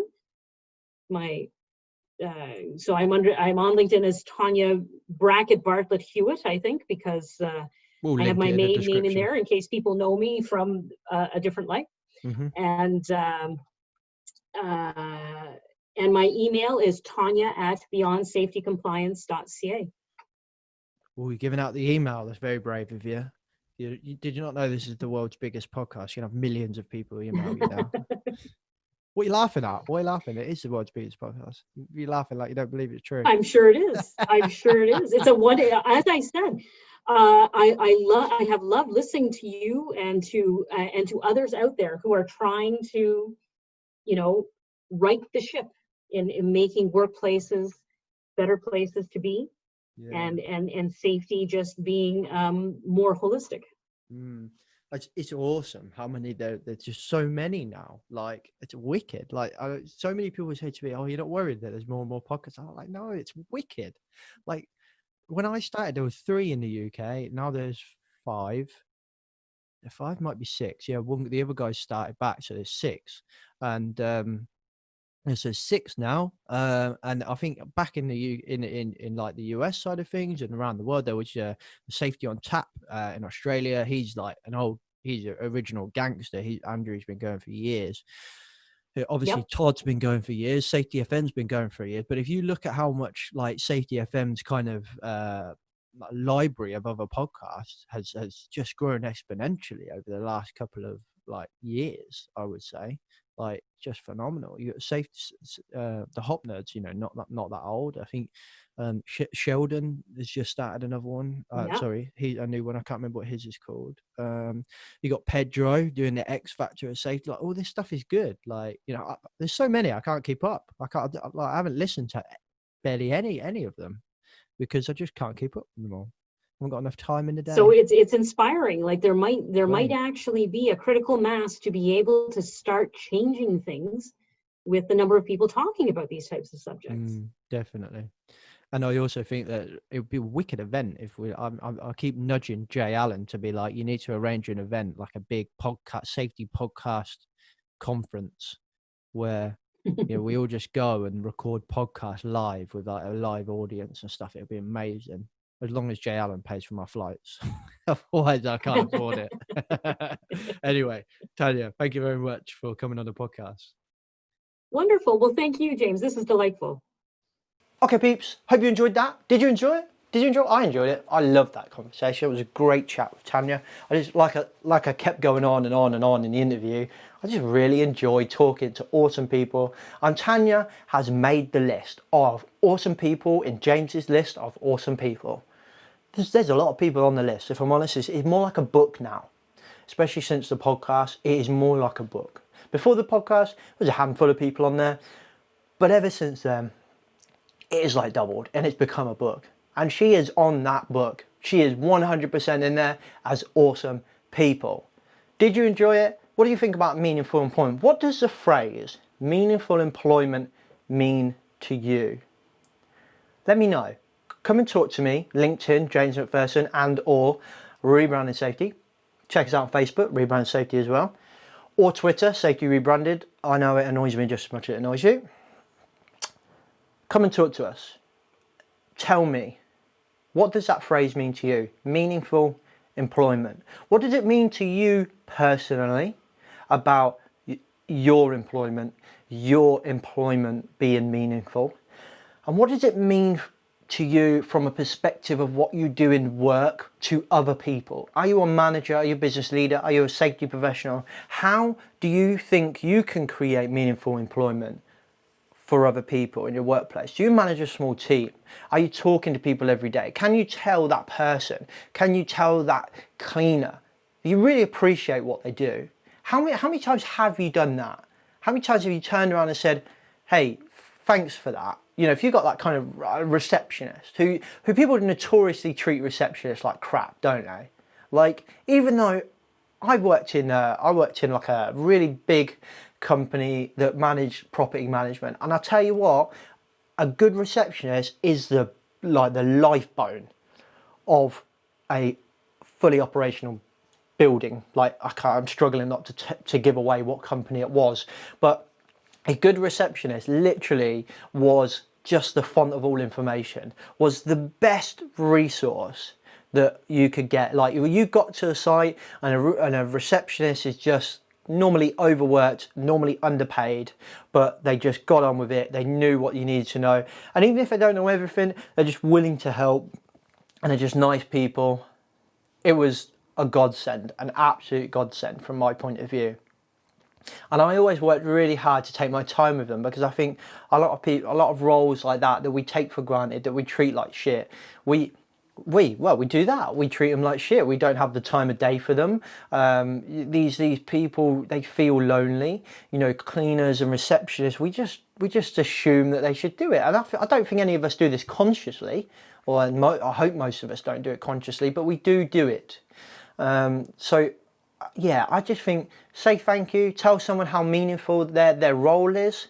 You know, when you go out on a club, you know, you go out clubbing. I haven't been out clubbing for a long time, but when I went out clubbing, you always had like this geezer in the toilet selling like perfume or deodorant and stuff like that. And this guy we used to go to this club, he used to say, "No spray, no lay," which I'll never forget that.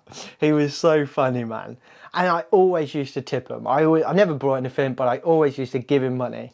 And I just thought I just appreciate you being there. Like, he would give you the towel to dry your hands. I think a lot of people used to treat him like shit, mainly because they're pissed out of their face, but like, used to treat him really poorly and just like, but this geezer was entertaining. Like, this dude is standing in the toilet trying to make some money, man. Like, let's just give him some money. And it was just like, yeah, I just think I've gone off on a tangent here, I really have, but like, a little bit more gratitude in the world, a little bit more appreciation, a little bit more respect for other people can go a long way. So how can you have that impact in your workplace? Can you go and say thank you to the receptionist who just made you a coffee, or thank you to the admin person that's just copied your report, or thank you to the person that's just transcribed your audio recording, or whatever it is? Just say thank you. You know, thank you to the cleaner that turned up. You're working late in the office and they turned up and they're hoovering, and just go over and say, do you know what, every morning I come in and this place is immaculate. Thank you very much. Thank you. I genuinely would think that would make a massive difference. Someone come over to me and said, James, I've been working here 20 years, you've been here 20 years, and do you know what, I've never really hurt myself, and I thank you for that. That would mean so much to me. And I think we can all do something like that. Well, that got deep real quick, didn't it? That got deep real quick. I told you, this Health and Wellbeing mini-series is doing something to me, man. It's doing something to me. Don't forget to check out our affiliate partnerships. You've got David McLean. I was trying to remember his name in the last episode. That's his name, David McLean. Don't forget to go check out his online course with David McLean. Don't forget to go and check out Safepoint to manage your lone working. The code for Safepoint is Rebranding Safety. If you want to check either of those out, the links are in the comments below. Go and buy some merch, people, because it is just awesome. I got some feedback the other day saying that they're really good when they come out of the wash. Like, they wash really good. That means nothing to me because I just wash stuff. I'm not a typical man. I do some washing, honestly. But like, I just wash it and then it comes out. Like, and that's really it. But this person was like, it washed really well. I don't really know what that means, but apparently they wash really well. So go and buy some merch. Sweatshirts, my favourite, man. Like, love them. So go get yourself some merch, www.rebrandingsafety.com. Get yourself some merch. If you get some merch, take a selfie, even if it's a mug or a tote bag. I want to see it. I want to see you walking around Sainsbury's with a safe as shit tote bag. And I want you to tweet it to me, Safety Rebranded. I want you to LinkedIn it me. God, man, I need to stop saying that. I want you to send it to me on LinkedIn at James MacPherson and Rebranding Safety, or Facebook at Rebranding Safety as well.